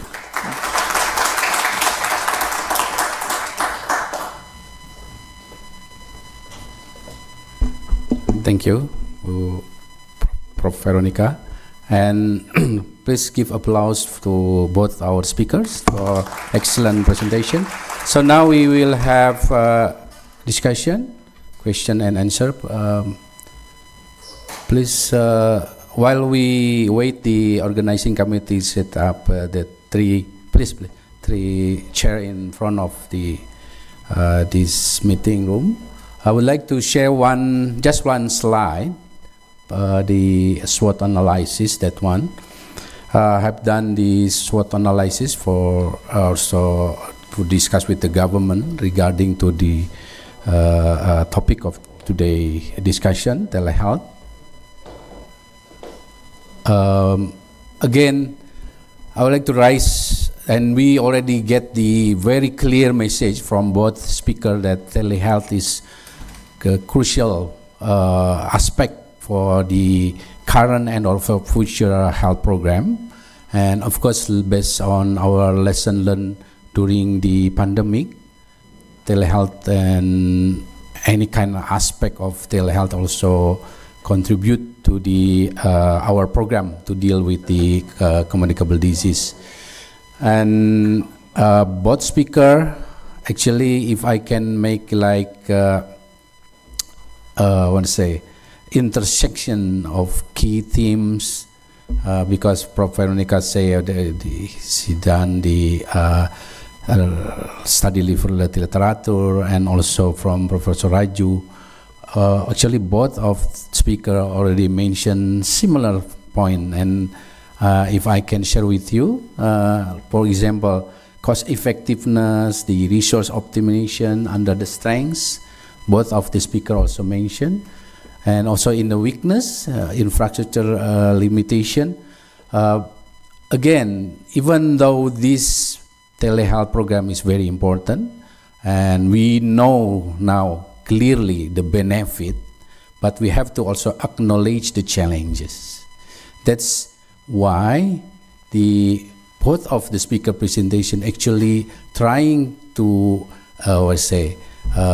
answer the why question. So not about the what question. What question is very clear, the benefit and etc. But the why, the how question. The how question, how we implement this in Indonesia context, especially we have to start up from the small. And I agree with Prof. Veronica, because as an epidemiologist, I can say from local to global is very, very important step, because what we done in small, even in small village, in small puskesmas, it will also influence at to the local, the regional.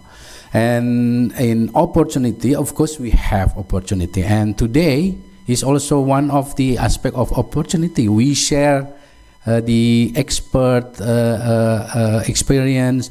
We share also what Professor Raju done in Australia, and also Prof. Veronica in front of this university. There's a Puskesmas Jombuluit, and again, without considering the threat, our effort will be, it will be difficult to find again the success. So that's why the SWOT analysis also will helpful to see the map of the situation. Okay, without further ado, I would like to invite both our speaker to sit in front of us, and we will have a fruitful discussion for the next 30 minutes, and I will divide it into two terms. And okay, I have this. Thank you. Allow me to sit in the center, in the middle. Okay, thank you. Bu, please drink, because you speak a lot. And please. Oh, thank you. Maka Ibu. Sorry. Okay. Oh, thank you, Raju. I would like to open the first term of discussion with maybe 3 to 5 questions, the maximum. Okay, 1. Is any other question? And okay, 2. I also would like to say hello to the online participants, and I believe around 100 something participants, and 150. Okay, thank you. Please, the operator, if there is some question from the online participant. Is there any question from the online participant? Okay, so okay, so far I have 2. Is there any question from this side? Okay, please, Pak, please say your name and from where institution, and also the question and to whom, and of course each question can be also responded by two speaker. Please. Thank you, Dr. Dicky. My name is Johannes, and I'm a dentist of RSUD Bandung Kiwari. Oh, it's about maybe 10 kilometers from here, and it's very nice to see all of the speakers in front of me. I'm sorry. I have a question for Professor Raju. Well, in one side, I think telemedicine is very beneficial for many people in a rural area, but in my opinion, in some cases, it still has an obstacle. For example, in telemedicine, for example, as a patient, for example, I open my laptop in the house and I get starting to make discussion through you, and but in that cases, you don't have, for example, my vital sign, the lack data of my health status and the lack of symptom maybe that you cannot see on my body. So I think this is the obstacle of the telemedicine. How we cope with this issue, and for example, when you give patient and let's say the patient have the side effect of that prescription, how the patient can, how we can cope with this obstacle, because in some cases that it's very beneficial for the patient, but in some cases that maybe it can worsen the condition of patient. So can you give me can you give us the how we cope with this obstacle? Thank you. Thank you for that question. I think it's very relevant because, like I said, telehealth is a nice tool, but as Professor Veronica and Professor Dicky have identified, that one of the weakness or issue is also digital literacy, and the fact that it may not be applicable conditions because some need physical examination. Now, the way I'd answer this is like I described the different forms in which you can conduct telehealth. So the example you gave about opening a laptop and talking is a direct contact. It's called unfacilitated contact. Yeah. So what we embarked in, the photograph I showed you of the team and the work we did in regional area was facilitated contact. So there are two ways. Either the patient came to a GP clinic like Puskesmas, where there would be a health worker or a nurse or a doctor who would examine them if we wanted certain examination and findings like vital signs or measurements or something. And we would then confer with the patient and the primary care provider. So that way we are getting information through them, which is like what most consultants do, We ask a registrars, what did you find in physical examination? They'll give findings. We don't necessarily cross-check that unless we are doubtful. So we kind of build that capacity to trust and work on with the team and help them in reaching a diagnosis. And similarly, that helps in prescription. So I can say this person needs this, and the local doctor can do the prescription rather than me doing the prescription. The second model of facilitated care is actually our clinicians going to patients' home and seeing them. So again, the clinician is reasonably trained to, if I ask the clinician, can you describe me how things look, or can you please examine the throat and let me know what you see, or take a photograph and send it to me, they would do that. It's not a big issue in psychiatry because we don't have to examine, but in other sciences they still use it. One of the latest work that's happened is we have an ED physician as an emergency department physician who would work only on telemedicine to support regional hospital emergency departments. So the doctors who are not specialists from there will call this specialist and present the case. The specialist may or may not see the other patient, but is able to then provide the right advice and say, you're on track, or do this differently, and that way they're avoiding a lot of patients having to come to the main emergency department. Yeah. So facilitated telehealth would be the best model, I feel, in Indonesia. So having healthcare worker at Puskesmas or going to the patient's home with a mobile device would solve that problem. Yeah. Prof. Veronica, would you like to, since we have the local government official in here, because he wear the government official uniform, uniform, and thank you to wear that because it's easy to identify.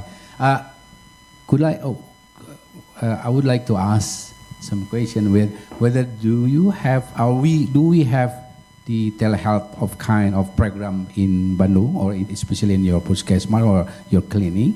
If we have, could you share with us the success story of some obstacle that you already mentioned? So, and then both our speaker, could you also respond to this, please, Pak? Well, actually, I work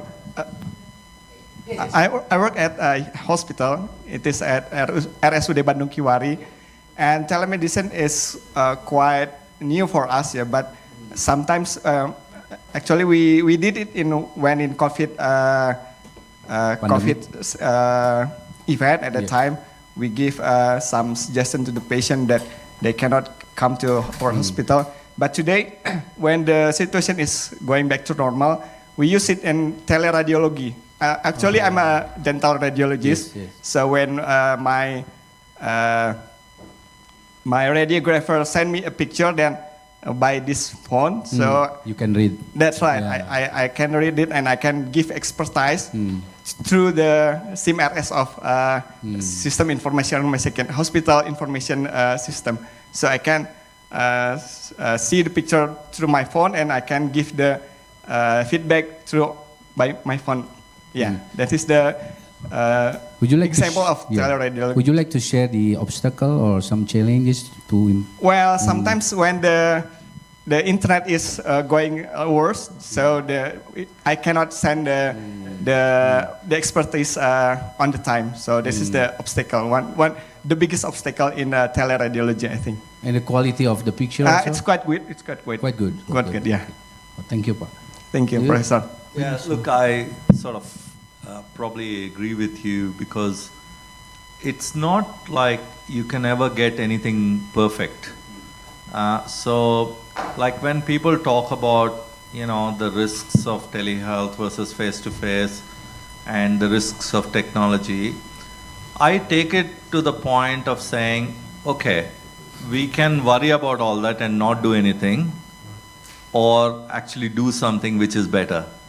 And most families and patients would say something is better than absolutely nothing. And we as practitioners will also agree that doing something is better than not doing anything, because in some ways, like, yes, it's inconvenient to have a poor connection, but it's better than not being able to talk. So for example, yesterday morning, I had a patient who said, I don't want to see anyone. Can I just call you for 15-20 minutes on video conferencing? And I said, look, I'm traveling, but that's fine, because she is actually a colleague who's going through a bipolar disease and she is settled. She wants to, and she was very high risk when I treated her. So I wanted to offer that weekly support while I was away. So we tried contacting, and the hotel internet was so inconsistent that we were cutting out. Then I said to her, hang on, look, I'll use my mobile and just use the data. And that was much clearer. So in a way, it was inconvenient and it's probably not the best, but I think we both appreciate that we got the job done, So I think a lot of times with what I feel, the anxiety of not doing it well prevents you from doing it at all. Yes. So I think we had to be careful not to fall into the trap. Yeah. Yeah. Thank you. Thank you, Professor. Thank you, Prof. Veronica. Would you like to? Thank you. Please, I think someone in the back also raised the hand for a question. Yay. I know what she's gonna. Okay. Good to see you again, Professor Raju. I would just like to once again ask the question that I kind of floated by the other day. Identify yourself. Yeah, sorry. My name is Kalista, and I'm a new medical student for Universitas Parahyangan's new medical program.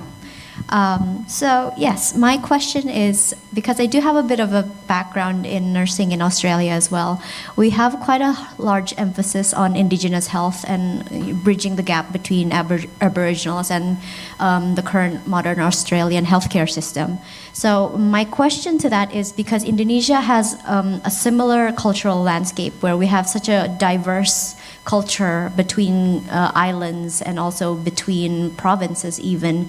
How do you find that you are able to overcome that cultural gap from accessing such technology and also being able to deliver the same quality of care to all these different cultures, and if there are any difficulties that one should be aware of when using telehealth in certain cultures or regions, or certain demographics that may not be as familiar with technology, like the older generations, perhaps?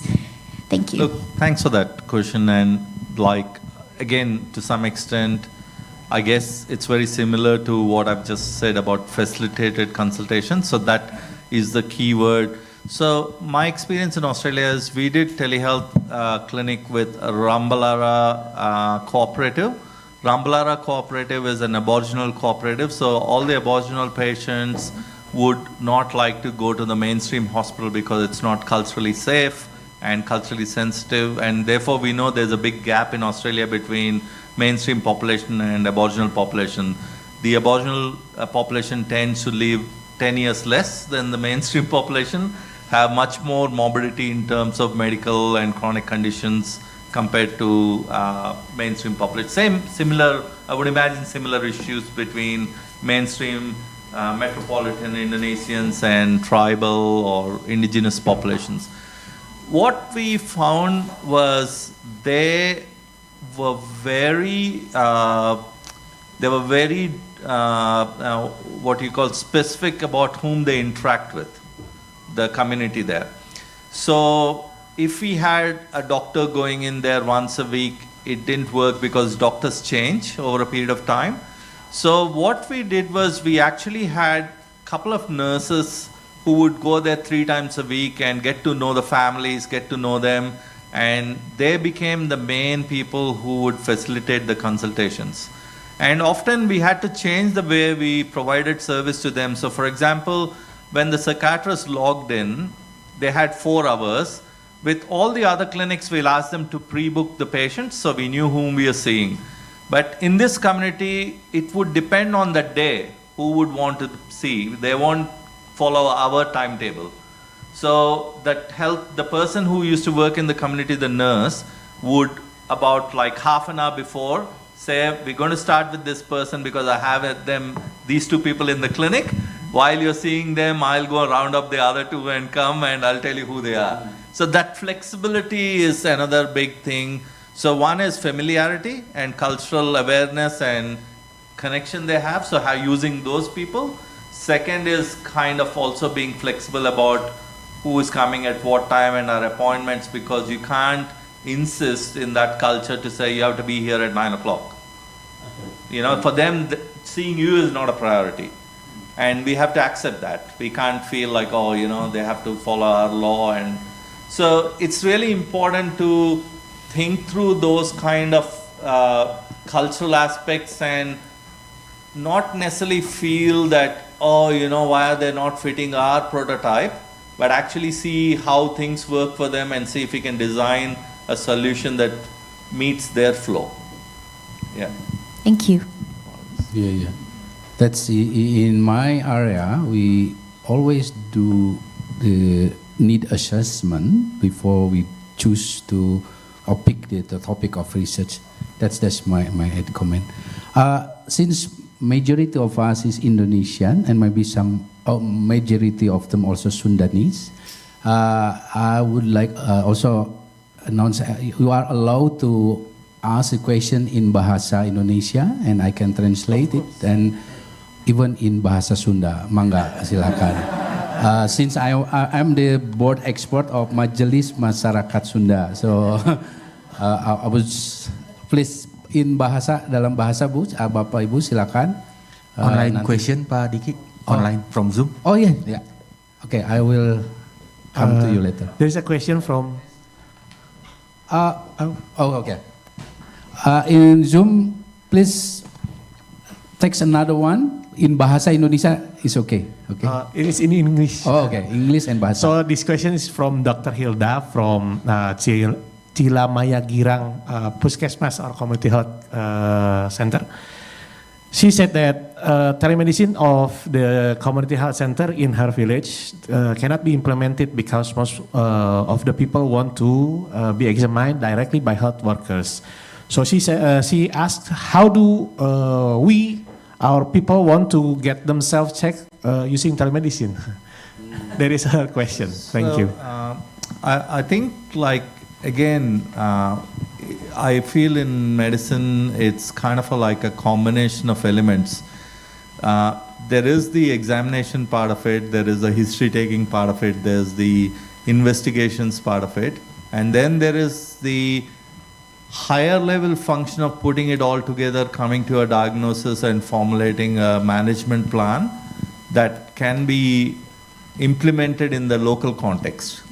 So it's a teamwork, it's not like one person can do everything.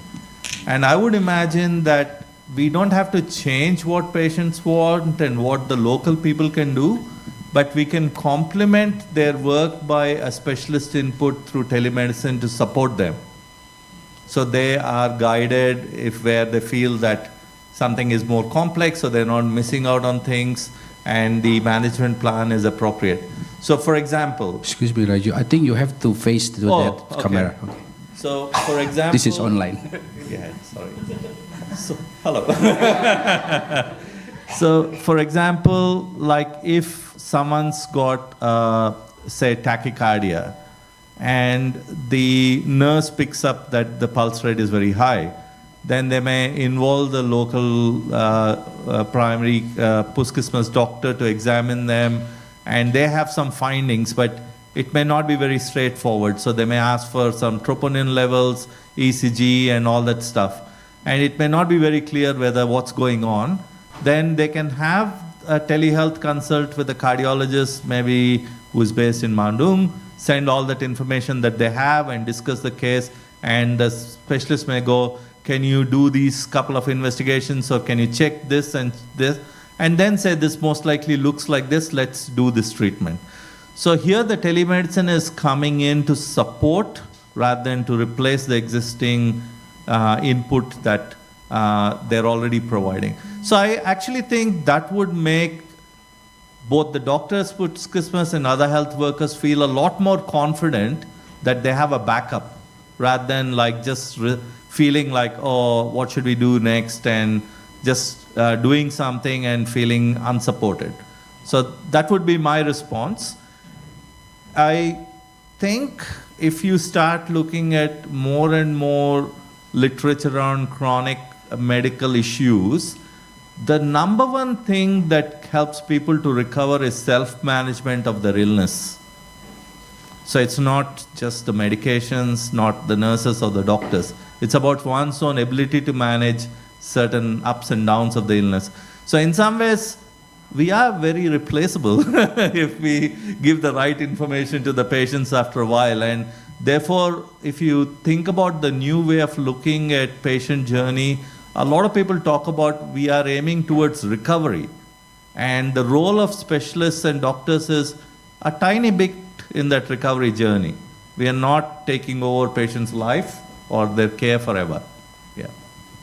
Yeah, I think Prof. Raju already mentioned very important point. It's about the supportive system. It's not replace something, but because for Indonesia, of course, for sure we will need transition time from the conservative or something to the digital era, right? Yeah, so that's the very important. Please, Prof.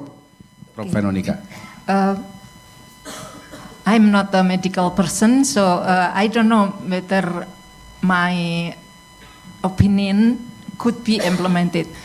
But to my point of view, or maybe it is, I would like to ask a question. Is it possible that the patient that could be examined remotely would be given benefit, like they don't have to stay in queue, or the price would be lower? Like, for example, if we want to apply, the airlines implement a policy that if we already check in, online, then check in online, then when we come to the airport, we don't have to stay in a long queue because we can just drop the bag. I don't know whether such of thing can be implemented. Look, well, the whole Western model works on that. So Western model of care is appointment-based care. So for example, my patients will book their next review in 3 months after seeing me today, and they know exactly what time and I know what time. But I think in acute medical care that may not work. So if somebody's got a severe abdominal pain and they have to be seen, they have to be seen. So in chronic conditions, you can actually book. So a part of telehealth, which is not about direct patient care, is about coordination of care, and that definitely can be digitized. Yeah. Yeah. Just to give the example to the audience, that in Australia, for example, I think in similar as Brisbane or Melbourne or Sydney, hospital is quite quiet, right? It's not empty, but it's, if you compare to, let's say, our hospital, it's very bustling and busy, right?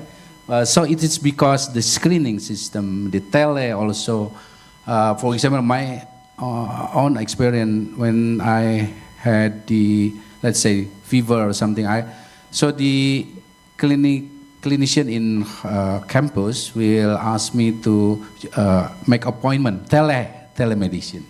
So because they also want to make sure that it is important, safer, and etc. So this kind of mechanism is already established in developed country, and I think it will also helpful. So next question, silakan dalam bahasa Indonesia. Alhamdulillah. Nanti saya terjemahkan. Pas tadi diizinkan bahasa Indonesia, saya langsung ngacung. Silakan. Yang lain juga silakan. Baik, perkenalkan saya Dr. Gigi Asri, saya Kepala Puskesmas Melong Tengah, Dok. Apa? Di mana? Cimahi, Puskesmas Melong Tengah. Melong ya, Tengah. Melong. Ya. Melong. Iya, Melong di Cimahi. Ya.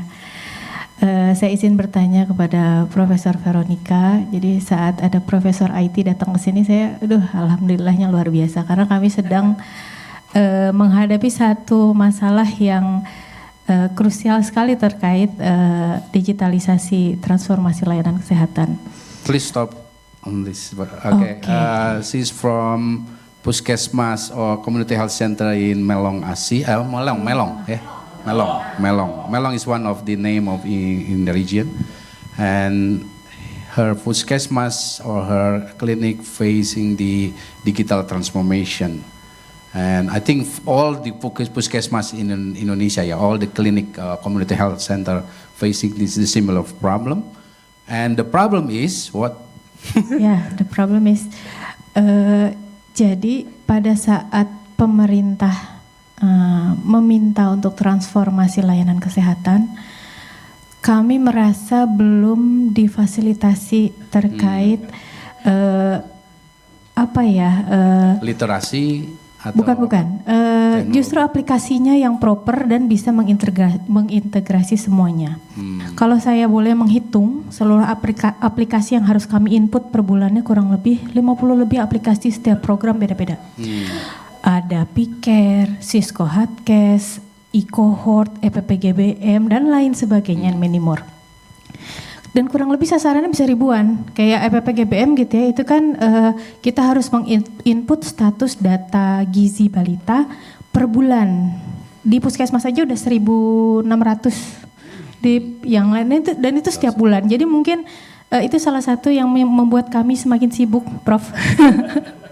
Selain ada pasien offline gitu ya, ada juga data online yang harus kami input. Okay, please stop. Okay. So the problem now, I think similar problem facing by all the community health center.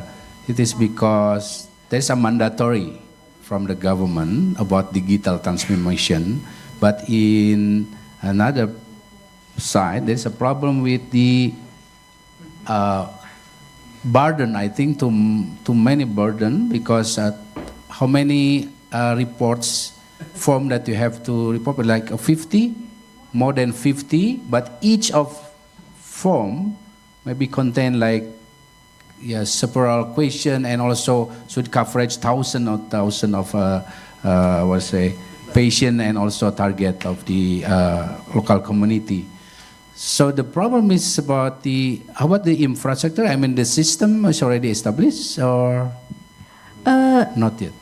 Iya, kalau sistemnya belum bisa mengintegrasi satu sama lain. Jadi misalnya begini, nutrisionis, nutrisionis sudah menginput data gizi. Di data yang sama, sebagian dibutuhkan oleh bidan. Bidan input lagi.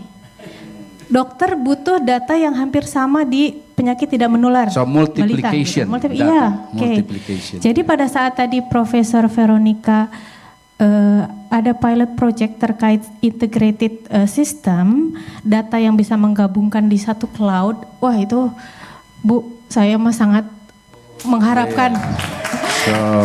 Kapan Bu? Di Melong Tengah boleh nggak Bu? Gitu kan.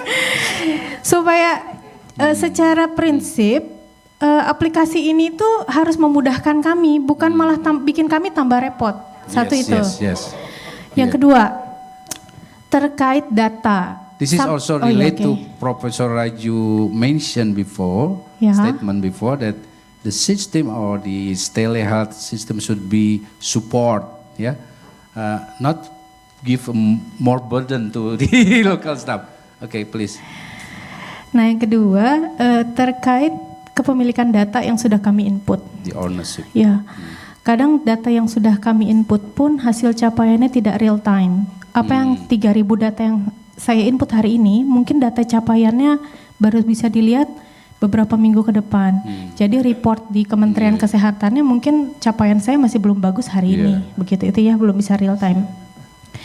Terus kalau dragging data juga nggak bisa semua program bisa. Jadi kadang kami tuh hanya sebatas penginput. Kadang kami juga butuh data untuk analisis data gitu ya dari apa yang sudah kami inputkan. So online but not update, not real time, ya betul. In real time ya, not real time ya. Iya, jadi seolah-olah misalnya departemen gizi butuh data ini, bikin aplikasi ini gitu. Departemen apa lagi butuh data apa, apalagi gitu. Jadi, aduh banyak banget aplikasinya gitu ya. Yang ketiga boleh Prof, satu lagi aja Prof. Please. Terkait, ya curhat jadinya ya. Terkait elektronik medical record yang sekarang itu harus punya semua Vaskes ya. Jangankan di hutan, di Melong aja susah Dok sinyalnya. Susah tuh dalam artian gini, saya udah naikin bandwidth 10 kali lipat pada saat ini gitu ya. Kalau internetnya waktu kemarin belum electronic medical record, stabil-stabil aja internet. Karena yang pakai hanya bagian pendaftaran aja sama sistem BPJS pikir.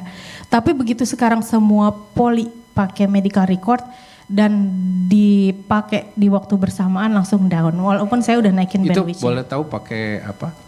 Pakai Indi. Oh jangan. Oh iya ini online. Sorry. Nah, bahkan sampai saya sampai kepikiran udah bingung lagi, Prof harus gimana, bandwidth udah naik, kemudian saya udah bersurat ke Diskominfo untuk minta support internet karena gini sayangnya teman-teman yang sudah saya push untuk ayo pelayanan nggak boleh lama tapi tepat sasaran, antrian tetap jadi numpuk karena loading aja terus kayak gitu Prof gitu. Jadi kadang-kadang sesuatu yang teknologinya sudah bagus, inovasinya sudah bagus, tapi pada saat implementasi support utilitas juga nggak bagus, yang jelek ya puskesmas seperti wajahnya akan selalu jelek di masyarakat gitu jatuhnya gitu ya. Terima kasih Prof, maaf pertanyaannya banyak. Terima kasih. Assalamualaikum warahmatullahi wabarakatuh. Before Professor Veronica answer the question, and please also you can also answer in bahasa, but I would like to sum up the question.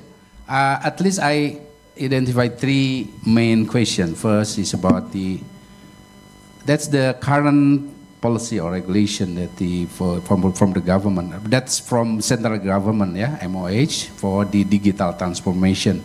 But the problem is about I think, infrastructure, too many reporting system which is not integrated. Multiplication, not only triple, duple or something, but it's a multiplication. So it gives more burden to the puskesmas staff. And the last point that she mentioned is about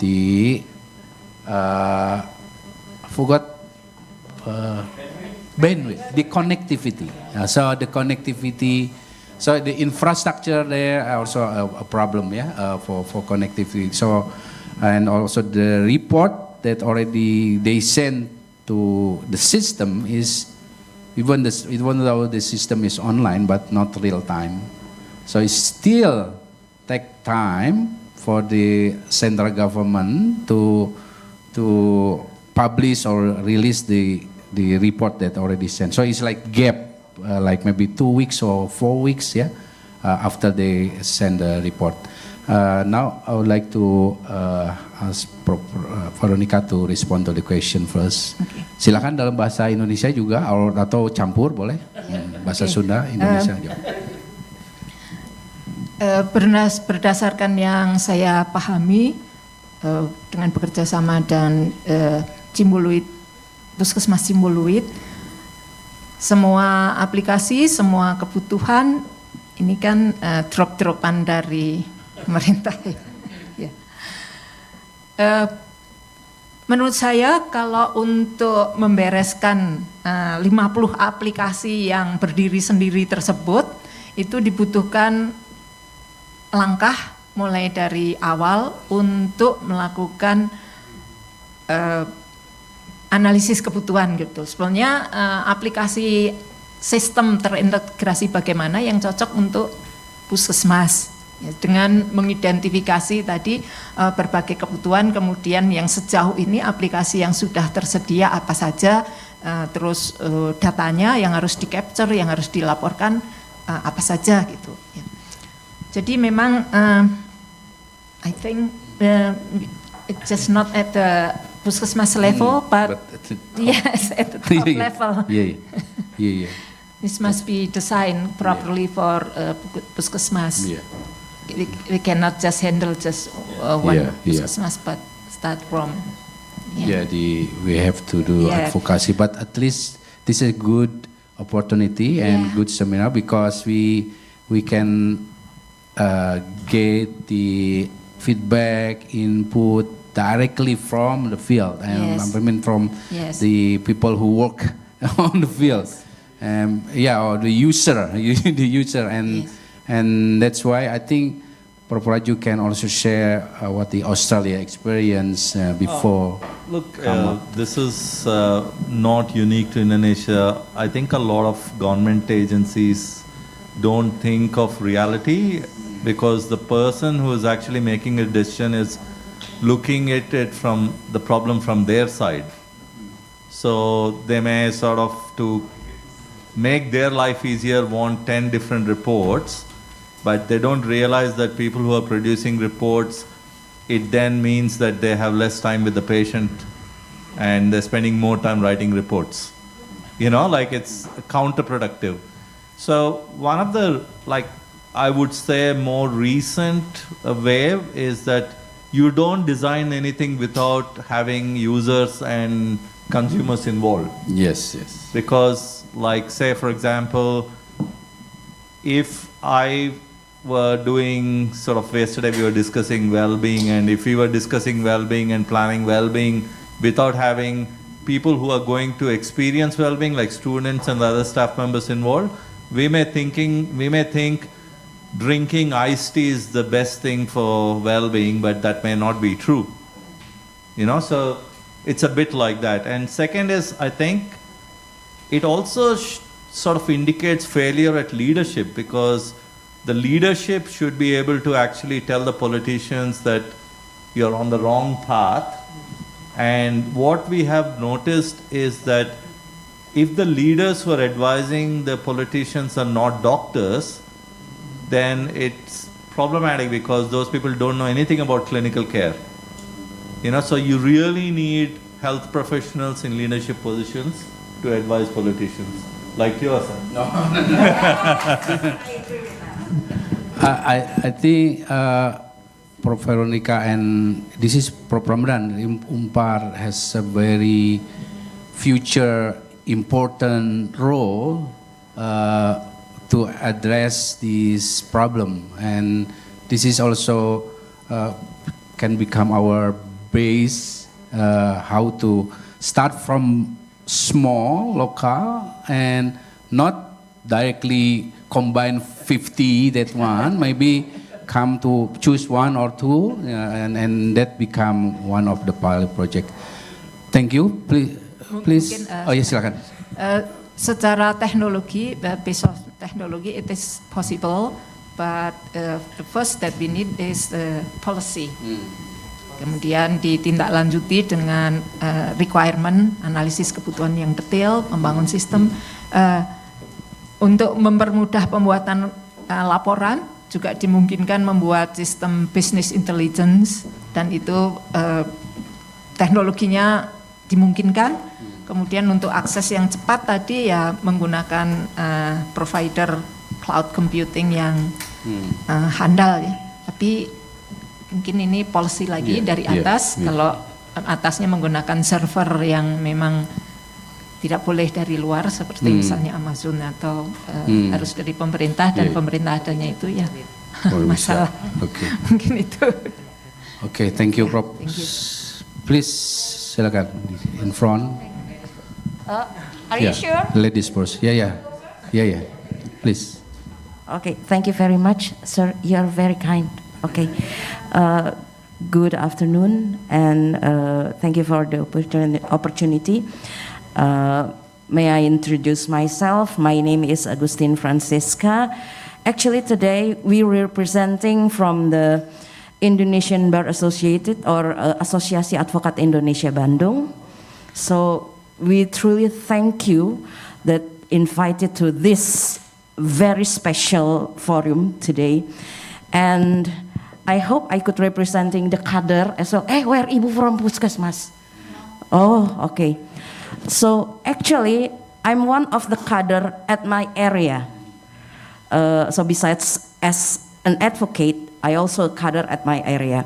And yes, what we have to do every single month for preparing about, more than 50 reports, and have to reporting to 50 and more application to make sure that everything noted and reported. But actually, to tell you the truth, after COVID, we actually lack of human resources, lack of people who truly understand how to use the telehealth report like that. And the poor thing is they only focusing on TikTok to have their more, to become viral and everything, but less for reporting what should be reported, such as we have a very crucial case according to our condition about stunting. Stunting case is raising lately in Bandung area. So the problem is every time reporting the actual condition is never reported to the government, especially Dinas Kesehatan as well, because of the lack of bandwidth and more than perhaps the knowledge from the human resources itself. So I think if this forum could be running again for the next condition, Prof. Ramdan, perhaps it could be running again for the next season, and I hope Professor Raju as well could come again, and Prof. Vero again, especially for encouraging the kader. And perhaps from this forum, we could be the pioneer to encourage the government, especially the government, to make sure that our kader given the proper knowledge so they could use the proper content, the proper application for making a better content to reporting the health situation of the area. Perhaps this could be run and start from University of Parahyangan. And please, Prof. Ramdan, please, perhaps could be the idea, especially for the medicine and faculty in medicine of Parahyangan. Perhaps that's what I could give to you. Thank you very much. Thank you. I just thank you for sharing your experience. I just want to try and separate out telemedicine, which is to provide clinical care, versus reporting requirements using technology. They're two different things. Personally, I think reporting systems should be manned and reports should be completed by people who are trained in their specific administrative business degrees to do that. To expect healthcare professionals and healthcare workers like yourself who is volunteering to do that is unfortunate, because your time is there for actually providing clinical care and health related care, not to inform the government of how many people had whatever. So what I'm trying to say is it's not a good way of using your time or labor. Yeah. And it seems to me that reporting systems or that database is flawed rather than it being part of a telemedicine. So government shouldn't put both of those in the same basket saying we are undergoing digital revolution or we are doing telemedicine and ask you to report more. Telemedicine is actually to take clinical care to the patients. It's not about generating reports. Yeah. So, Thank you, Prof. Raju, to remind us about this. And again, if we talk about telehealth, of course, related to the first question from Rumah Sakit Umum Daerah apa Pak? Bandung Kiwari.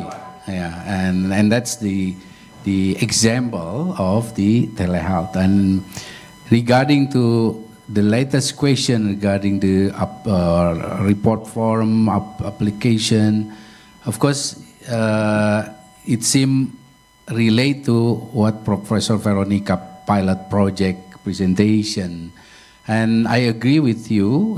This should be follow up for the next. If I can suggest or give advice, it should be like a focus group discussion. So then based on, because focus group discussion is scientific method that also can be based for the pilot project done by UNPAR, led by Professor Veronica, that one. And of course, in terms of telehealth, we will choose some part of the services to deliver by the Puskesmas. Is there any question from online? Even in Bahasa, it's okay? Hello? Is there any question from online? No, not yet. Ada lagi? Silakan. Sorry. Okay, next ya. Okay, thank you for this opportunity. My name is Jamie. I'm from Puskesmas Cimahi Selatan in Cimahi region. May I adding some Dr. Johannes' opinion back there about the telemedicine in Bandung, maybe especially actually we have 119 Layat Rawat, yes, correct, doctor? Layat Rawat is a program that citizen can call the number and then the medical services, especially from Puskesmas, can visit them. But the program is only limited on host call, not a telemedicine.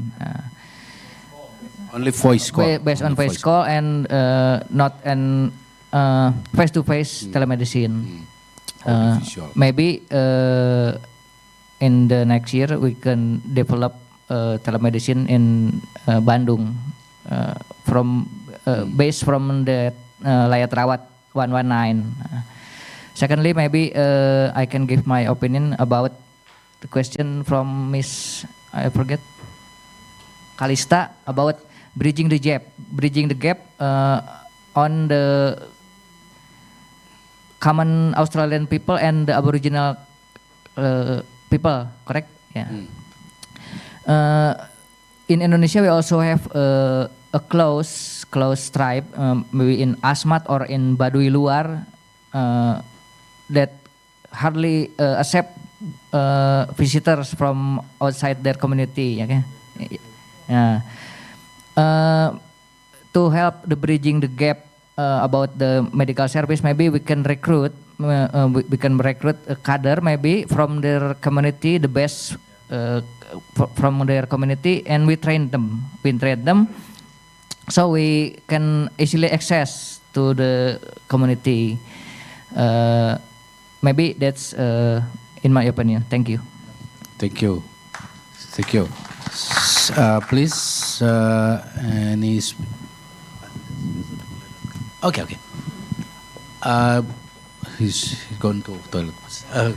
Ibu would like to respond. Tahu tempatnya, takutnya nyasar. Silakan, Prof. About the layak rawat, well, I think we would think that as a pilot project in the future. And about the kader, in the past, before the COVID pandemic, we have developed a prototype for kader information system kader that for Cimuluit Puskesmas.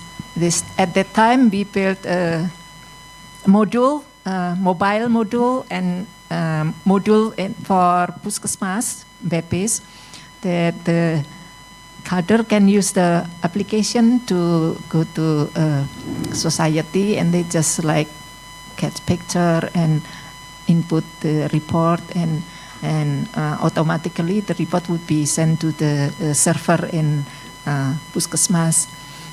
But unfortunately, at that time, after that, then pandemic, then we cannot follow the progress. But we have developed that prototype. So I hope that in the future that could be included also as part of the prototype project. Yeah. We have designed that way, but at that time, we intend to run on Cimuluit. If it is success, then we can use it can be used for other Puskesmas. To others. Yes. Yeah. Thank you, Prof. Okay, while we wait, Prof. Raju, I think he will not take a long time to come back. Is there any comment first before your question? Is there any comment or feedback regarding the seminar and any advice for the follow-up for the seminar? Like already mentioned, but by Ibu, that we need to have another discussion or focus group discussion to support and to try to establish, start to establish the action, the real action for this telehealth and also the online reporting system. Is there any maybe idea and also comment and suggest to, because we have Professor Ramdadin here, so it's a good time to also hear from you about the you can say in bahasa again. You can say in bahasa. Silakan bila ada sambil menunggu Profesor Raju terkait topik ini dan harapan ke depan bahkan mungkin atau bahkan mengatakan bahwa ini sepertinya mustahil. Ini kan juga harus didengar ya, masukan-masukan seperti ini. Silakan dalam bahasa Indonesia. Silakan, Dok. Mohon bantuan ini mic. Silakan, Dok. Saya mau menanyakan kepada Dizelenggarakan bagaimana inovasi langsung ya. Bagaimana inovasi teknologi dapat meningkatkan akses pelayanan atau akses masyarakat pedesaan terhadap layanan kesehatan yang berkualitas. Itu saja, Bu. Bisa. Silakan, Prof. We come to Indonesian version first. Okay. Ya, mungkin kalau dari sisi saya karena saya orang IT, pertama tentu infrastruktur tadi ya, internet akses harus cepat, kemudian pembuatan aplikasinya harus mudah sederhana dan dapat dipahami. Ya, itu sih kuncinya gitu. Well, about the medical things, I don't know.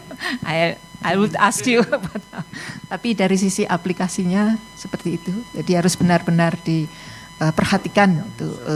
Kalau kami dari orang IT ini user interface atau antarmuka pengguna yang bagus, yang mudah digunakan dengan navigasi yang tidak membingungkan, informasi yang jelas dan sebagainya itu sangat penting. Mungkin itu karena sekarang di daerah rural juga sudah menggunakan mobile, smartphone, tentu aplikasinya bisa ditujukan untuk smartphone. Ya. Itu.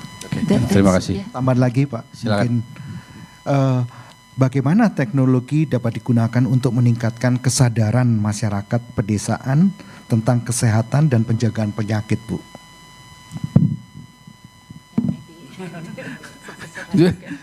Okay, that's a question from the about how to use this digital technology in improving the health literacy, especially in community or maybe remote area and village.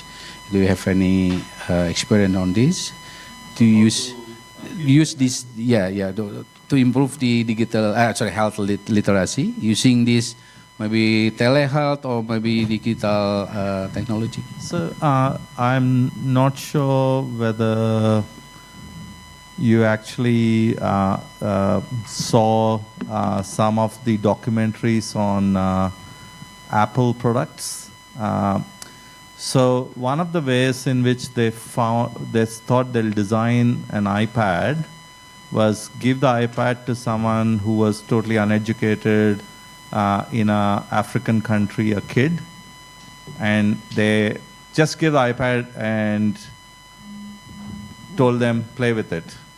And what they realized is the technology is so ergonomic that the kid figures out how to use it after a while in terms of apps and in terms of touching. And so in some ways, a lot of technology now is quite intelligent and intuitive. And a lot of technology is also responsive to voice commands. It's actually, I think, the bridge is for the indigenous technology to develop to incorporate those voice commands in the languages. Say, for example, Google, I could speak in English, I could speak in Telugu, I could speak in Kannada, which are the Indian languages, and it recognizes. But it may not recognize a very small indigenous community's language, but it doesn't stop us from developing that locally. So one is that. The second is also availability of things. I think when people have access to devices, they will learn how to use it. If they don't have access, it's always going to be something new. And third is, again, like someone suggested, is like taking a few people from the community, training them up, working with them, and using them as champions towards encouraging people to use technology would be another way. That'll be my kind of way to think is no one, it's like it is dark till you turn the light on. So no one is not able to do stuff. It's about giving them the right opportunity and right way to do things, and they'll start doing it. Yeah. Is there any other comment? Ya. Pak? Silakan. Bukan, ini sudah. Terima kasih. Oke. Ya. Saya ingin bertanya juga kepada Prof. Raju. Please. Ya. Are there any case studies that can serve as examples of successful implementation of health technology innovation in rural areas in Indonesia? I guess like countries that have large regional and remote areas, like Canada, America, Australia, these countries have enough like published research saying it's very helpful to have telehealth. So first wave of research came from Canada, because Canadian plantations where the Indians used to live, and there would be a nurse practitioner will be the only medical person. They're not even a doctor, and a lot of their work was supported through telehealth. So I guess the only challenge with that literature is how applicable is a developed country literature in a country like Indonesia. Now, you may think that it's all about money, but I disagree. Like, I go back to India, the internet speeds are a lot better than Australia. You know, I come to Indonesia, the cellular coverage is so much better than Australia. You know, so you have certain opportunities, and I think it's about strategic thinking at some, probably at a government or institute level, where it's not that hard when they could sign up Elon Musk to provide Starlink, to say to Elon Musk, your Starlink has to provide a stable up and down connectivity. We call it a symmetrical line. Is that correct? Yes. So that there is no fluctuation. So for Elon Musk to get such a big business deal, I'm pretty sure he can incorporate some way of making sure every center gets a very stable internet connection. Which means that you have the power, because your stability of internet at a local site is as good as at the site of university or the hospital. Yeah. Okay. Thank you, Prof. Raju, for the response, and thank you, Pak. So we come to the last question because we limited by time, and after the response to the question, I will ask each speaker to give a closing statement. Yeah, closing statement regarding to their presentation, or also based on this discussion. Please, introduce yourself. Terima kasih atas kesempatannya, Dok. Saya Seni Rahayu dari Poltekkes Kemenkes Bandung. Ya, dari Poltekkes Bandung. Terima kasih. Mungkin izin dalam bahasa, Dok. Silakan. Ya. Kami adalah kampus di bawah Kementerian Kesehatan yang mendidik mahasiswa atau untuk tenaga kesehatan. Gitu. So she came from Polytechnic, Health Polytechnic under Ministry of Health. Ya. Saya tertarik sekali dengan tadi paparan dari Prof. Veronica tentang aplikasi yang telehealth ini. Yeah. Mungkin, Dok, kedepannya akan lebih baik apabila aplikasi ini juga disosialisasikan kepada mahasiswa calon tenaga kesehatan, di mana pada saat mereka praktek di lapangan, mereka sudah mulai terpapar dan pada saat mereka nanti bekerja mungkin sudah lebih lebih kompeten untuk bisa membantu juga. Jadi pada saat lulus mereka juga sudah langsung membantu apa yang menjadi program pemerintah pada saat ini. Pengalaman saya waktu mengikuti pelatihan aplikasi untuk MTBS sebelumnya itu sangat terbantu sekali, Dok, mahasiswa itu. Jadi pada saat di perkuliahan juga mereka sudah sedikitnya lebih banyak mengenal aplikasi, dan pada saat prakteknya mereka lebih cepat gitu untuk memahami MTBS tersebut. Jadi itu mungkin ke depannya mudah-mudahan kami juga dapat diberikan kesempatan untuk mahasiswa kami untuk diberikan paparan mengenai telehealth ini.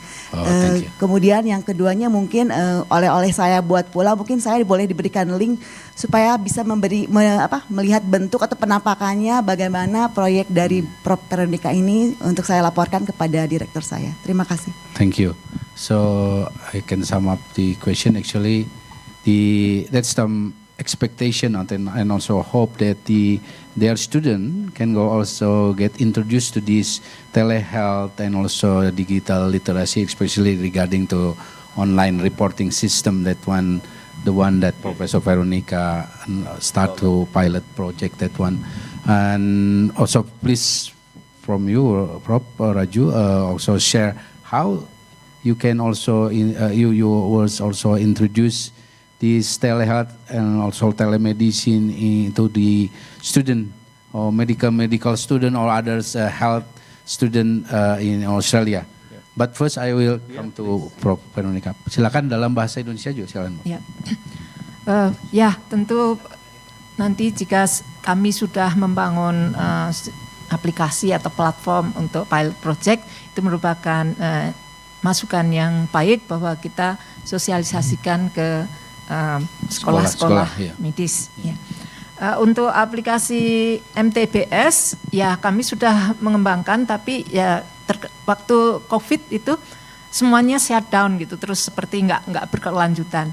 Jadi untuk aplikasi MTBS itu kami sudah membuat 2 versi sebetulnya. Versi yang untuk digunakan di puskesmas itu online, jadi kemudian aplikasi yang offline bisa diinstal di HP-HP para medical worker ya.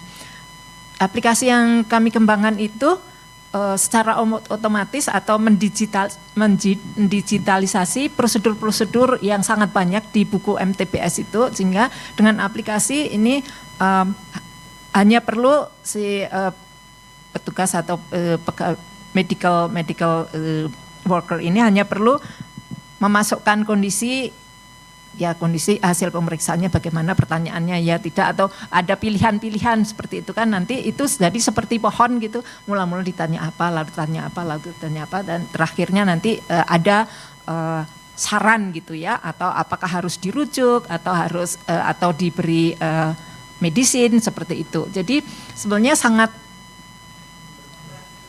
membantu harusnya gitu, tapi sayang waktu itu terus COVID, terus seperti nggak ada kelanjutannya. Tapi aplikasinya sendiri ya mudah-mudahan kami masih menyimpan gitu ya, karena sudah beberapa tahun yang lalu, dan I think it could be brought up again. Yes. Karena memang MTBS itu aplikasi atau sistem yang penting untuk puskesmas ya. Jadi that's one of them. Okay. Thank you, Prof. Yeah. Thank you. Is it related to the question from? Okay, so please just answer first.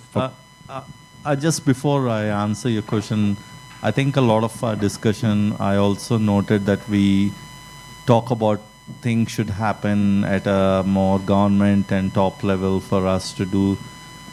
I kind of agree, but I also think it doesn't stop us from doing. And what I feel is the most powerful is the voice of the users and the community to say this is not working well, and it has to be like a unified and concerted. So this sort of forums where you voice your concerns should be documented and taken through the right channel to let them make a change, because sometimes it shouldn't stop you from doing anything because it's too hard, that they should change before I should change. So I just want to point out, because no system in the world can be perfect. And if even a very good system, there'll be people who are not very happy with it. You know, so I always say 7 out of 10 criteria. So 7 out of 10 people happy, that's a good system. You can't have 10 out of 10 people happy ever.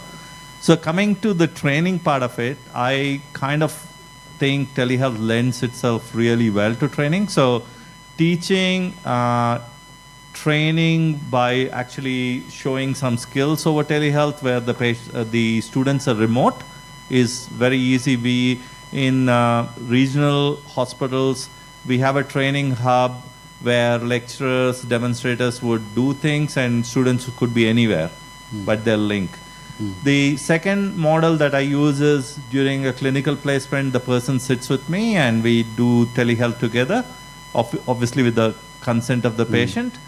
The third model I use is, recently I had a student who was living 3 hours away from my hospital. And poor guy has to get up at 6 in the morning to get to the hospital at 9 o'clock in the traffic. So on the days I had you log in from your computer, I'll ask the patient if they're happy for you to come in as a guest.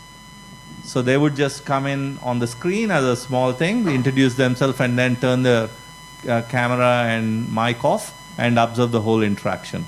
So that's another way.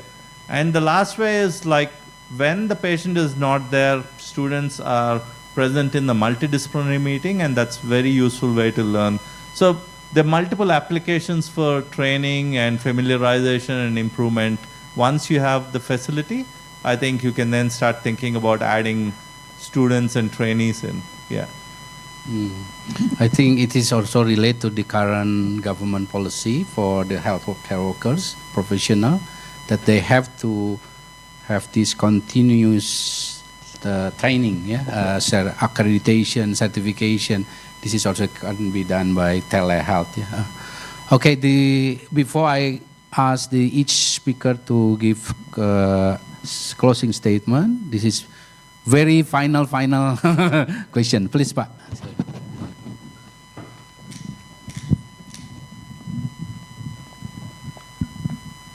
I'm sorry for Professor Raju and Professor Veronica. Maybe this question is out of the topic, but I think it is quite important about the AI or artificial intelligence. Today, this topic is quite booming in the world, but I want to know what is the implementation of the artificial intelligence in Australia. I want to know, especially in the medical field, and maybe I think we should bring this topic in the next session. Yeah, maybe Prof. Veronica, if you have a chance to elaborate this discussion, maybe I think yeah. So I want to know what is the implementation of artificial intelligence in your country. Thank you. Look, I think AI has taken everybody by surprise because only I think 2 or 3 years ago ChatGPT got released, and after that there's been a lot of AI programs. So it's pretty new, early stages. Everybody is very suspicious, a little bit concerned and threatened by AI. But there are a few people who think AI is a great opportunity and we need to try and use it rather than try and fight it. I don't think there's any systemic incorporation of AI into any of the healthcare systems yet. At a personal level, I have started using AI because an American UK company started AI, what they call as a AI transcriber. So that AI listens to the interview. You can use a phone or a computer, and it generates a note the way you want it. So it basically is a really helpful tool for me because I don't have to look away from the patient and type on the computer. I can spend my time looking at the patient. So I've been using it I'm very comfortable with it. I don't have to store my information. I can delete it after it generates a note. And I find that saves a lot of time for me. So that's my personal use, but it's not been systematically incorporated into any health system technology yet. I understand that from discussions with a colleague who has done his AI in Stanford University and is now working in Tsinghua University in China, Tsinghua University in China. He works with medical devices, and he says that they are using AI to enhance images from slightly poorly resolution MRI scanners to improve the quality. And he says that's helped because some countries can't afford very high-end scanners, so you can use AI in a low-end scanner to improve the quality of the image. So that's an example of probably not in my area, like in psychiatry, but in medical devices and all, they've started using AI a little bit. Okay. Any comment, Prof, regarding this AI? Yeah, just a little comment perhaps.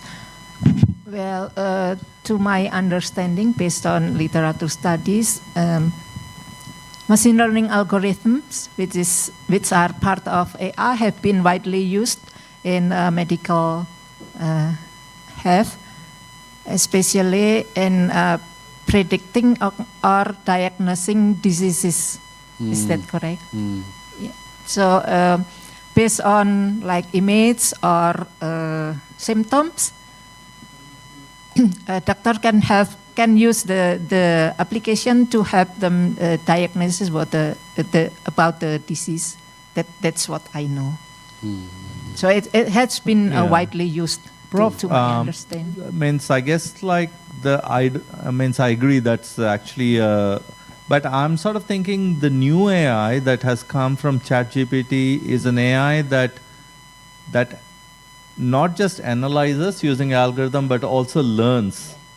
And it can also go and do a background search of the net and add, unlike the flow kind of algorithms that work in say if you have an ECG, the result gets, like it detects the T waves flowing or whatever and gives the potential diagnosis. But now the AI has the capacity to actually like learn from few ECGs and get better at doing things. Yeah. So for sure, in my understanding so far, AI is like supporting system or supporting tools. It's look like I remember during the first, not remember, but I refer to the invention of the autopilot. Yeah. So many pilots at that time feel that, okay, these autopilot will replace them, but it's only help them. Not for sure. It doesn't mean that pilot can just sleep or anything, but it seems for me it is also, it should be only support them, but I don't know. Let's ask the expert. Okay, we come up to the final session, and would like to ask each speaker to give closing statement. Maybe start from. Okay, Prof. Raju. Ladies first. Oh, ladies first. Very short closing statement. Yes. This session has been very interesting, and for me it's very important. And I could sense that telehealth is indeed important in Indonesia, and especially platforms, information system is needed, are needed for puskesmas, which to help them in creating and generating reports, health cadres, and MTPS. I'm glad that I found that our past work actually can be continued in the future, and I hope that the pilot project of telehealth could include those three platforms needed most by the puskesmas. Yeah, that's it. Thank you. Please, Prof. Raju. Look, first of all, a big thanks for having me, and I'm blown away by your hospitality and just the sort of reception I had. So thank you very much for everything that, like the patience, and I'm really impressed at few things. One is I guess the leadership in the university to kind of bring two faculties together to talk about a complex issue rather than making it only medical or only digital or technology. So that's a really good step forward. I also think it was very thoughtful to have Dicky here, which meant that he's the line of communication between what's happening here to maybe as an advisor to how that can influence change into the future. So that's also been really well thought through. I'm very saddened by the fact that I heard stunting is still such a problem in this country, because I was like, what? So for me, I think if we have to pilot something, I want to use a lens of we kind of identify some enthusiastic puskesmas, maybe focus on stunting and potentially something like maternal child, because that's close to my heart. And I and Elvin have been talking a little bit about doing some work in perinatal, so that it kind of feeds in well with catching the mom early when they get pregnant, help them to look at during pregnancy how to prevent stunting, and postnatally how to prevent stunting, as well as their mental health. And the most important thing that strikes me and feels that we can make it possible is the notion of cadet and volunteers, because you're all coming from the community, you have probably lived experience, you know the people very well, and if you think something is good, people will trust you and follow that because they feel safe in discussing their problems with you. So I think we have a great workforce to which we can add, which is the people who are working as cadets, and we can like use that resource to try and reach out further. Yeah. So thank you very much for having Thank you. me. Okay. I would like to extend my heartfelt gratitude and also thank you to both speaker, Prof. Raju, Prof. Veronica, and also to all participants, especially also to Prof. Ramdan, for the very fruitful discussion. And thank you for the I would say great also closing statement. And again, give applause to all of us. Thank you. I would like to return the mic to MC. Should we return to our? Okay. Please visit it.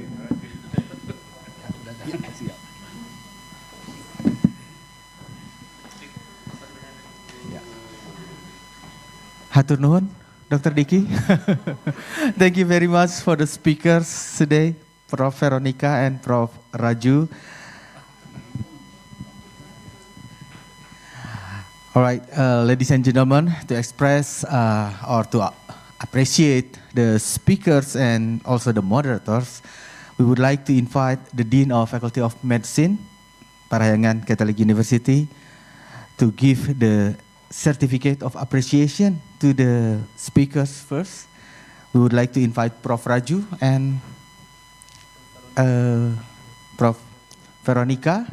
Could you please come here because there's a chairs. So yeah. Okay. Yeah, Prof. Raju. Yeah. First of all to Prof. Raju. Yeah. Okay.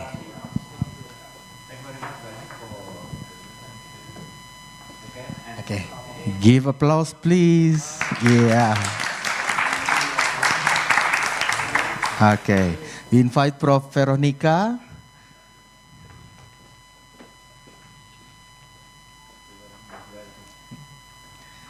Ya, berikan tepuk tangan untuk Prof. Veronica. Okay. Thank you very much. Please be seated.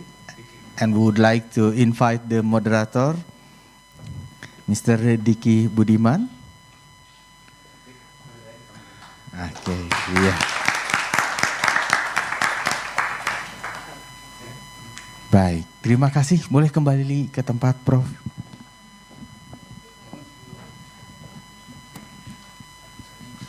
Yeah, as we come to the end of today's seminar, I want to take a moment to extend, of course, our deepest gratitude to all of you for being here. A special thank you to our distinguished speakers and also the moderators. Thank you once again for joining us and also for 115, right? 115 participants joining from virtual room by Zoom. Okay, I'm Ezer Lumika, the host for today's. Thank you very much for the attention and the participation. And then after this, we have to have lunch. Okay, lunch in the outside, of course. And then we would like to continue discussion maybe, yeah, after that. Okay, thank you very much for being here and have a great day.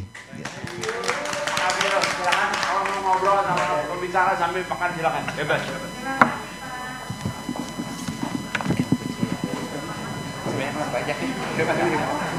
Banyak PR ya. Iya, nanti kita follow up ya. Bantuin ya. Iya. Thank you very much. Alvin, makasih banyak.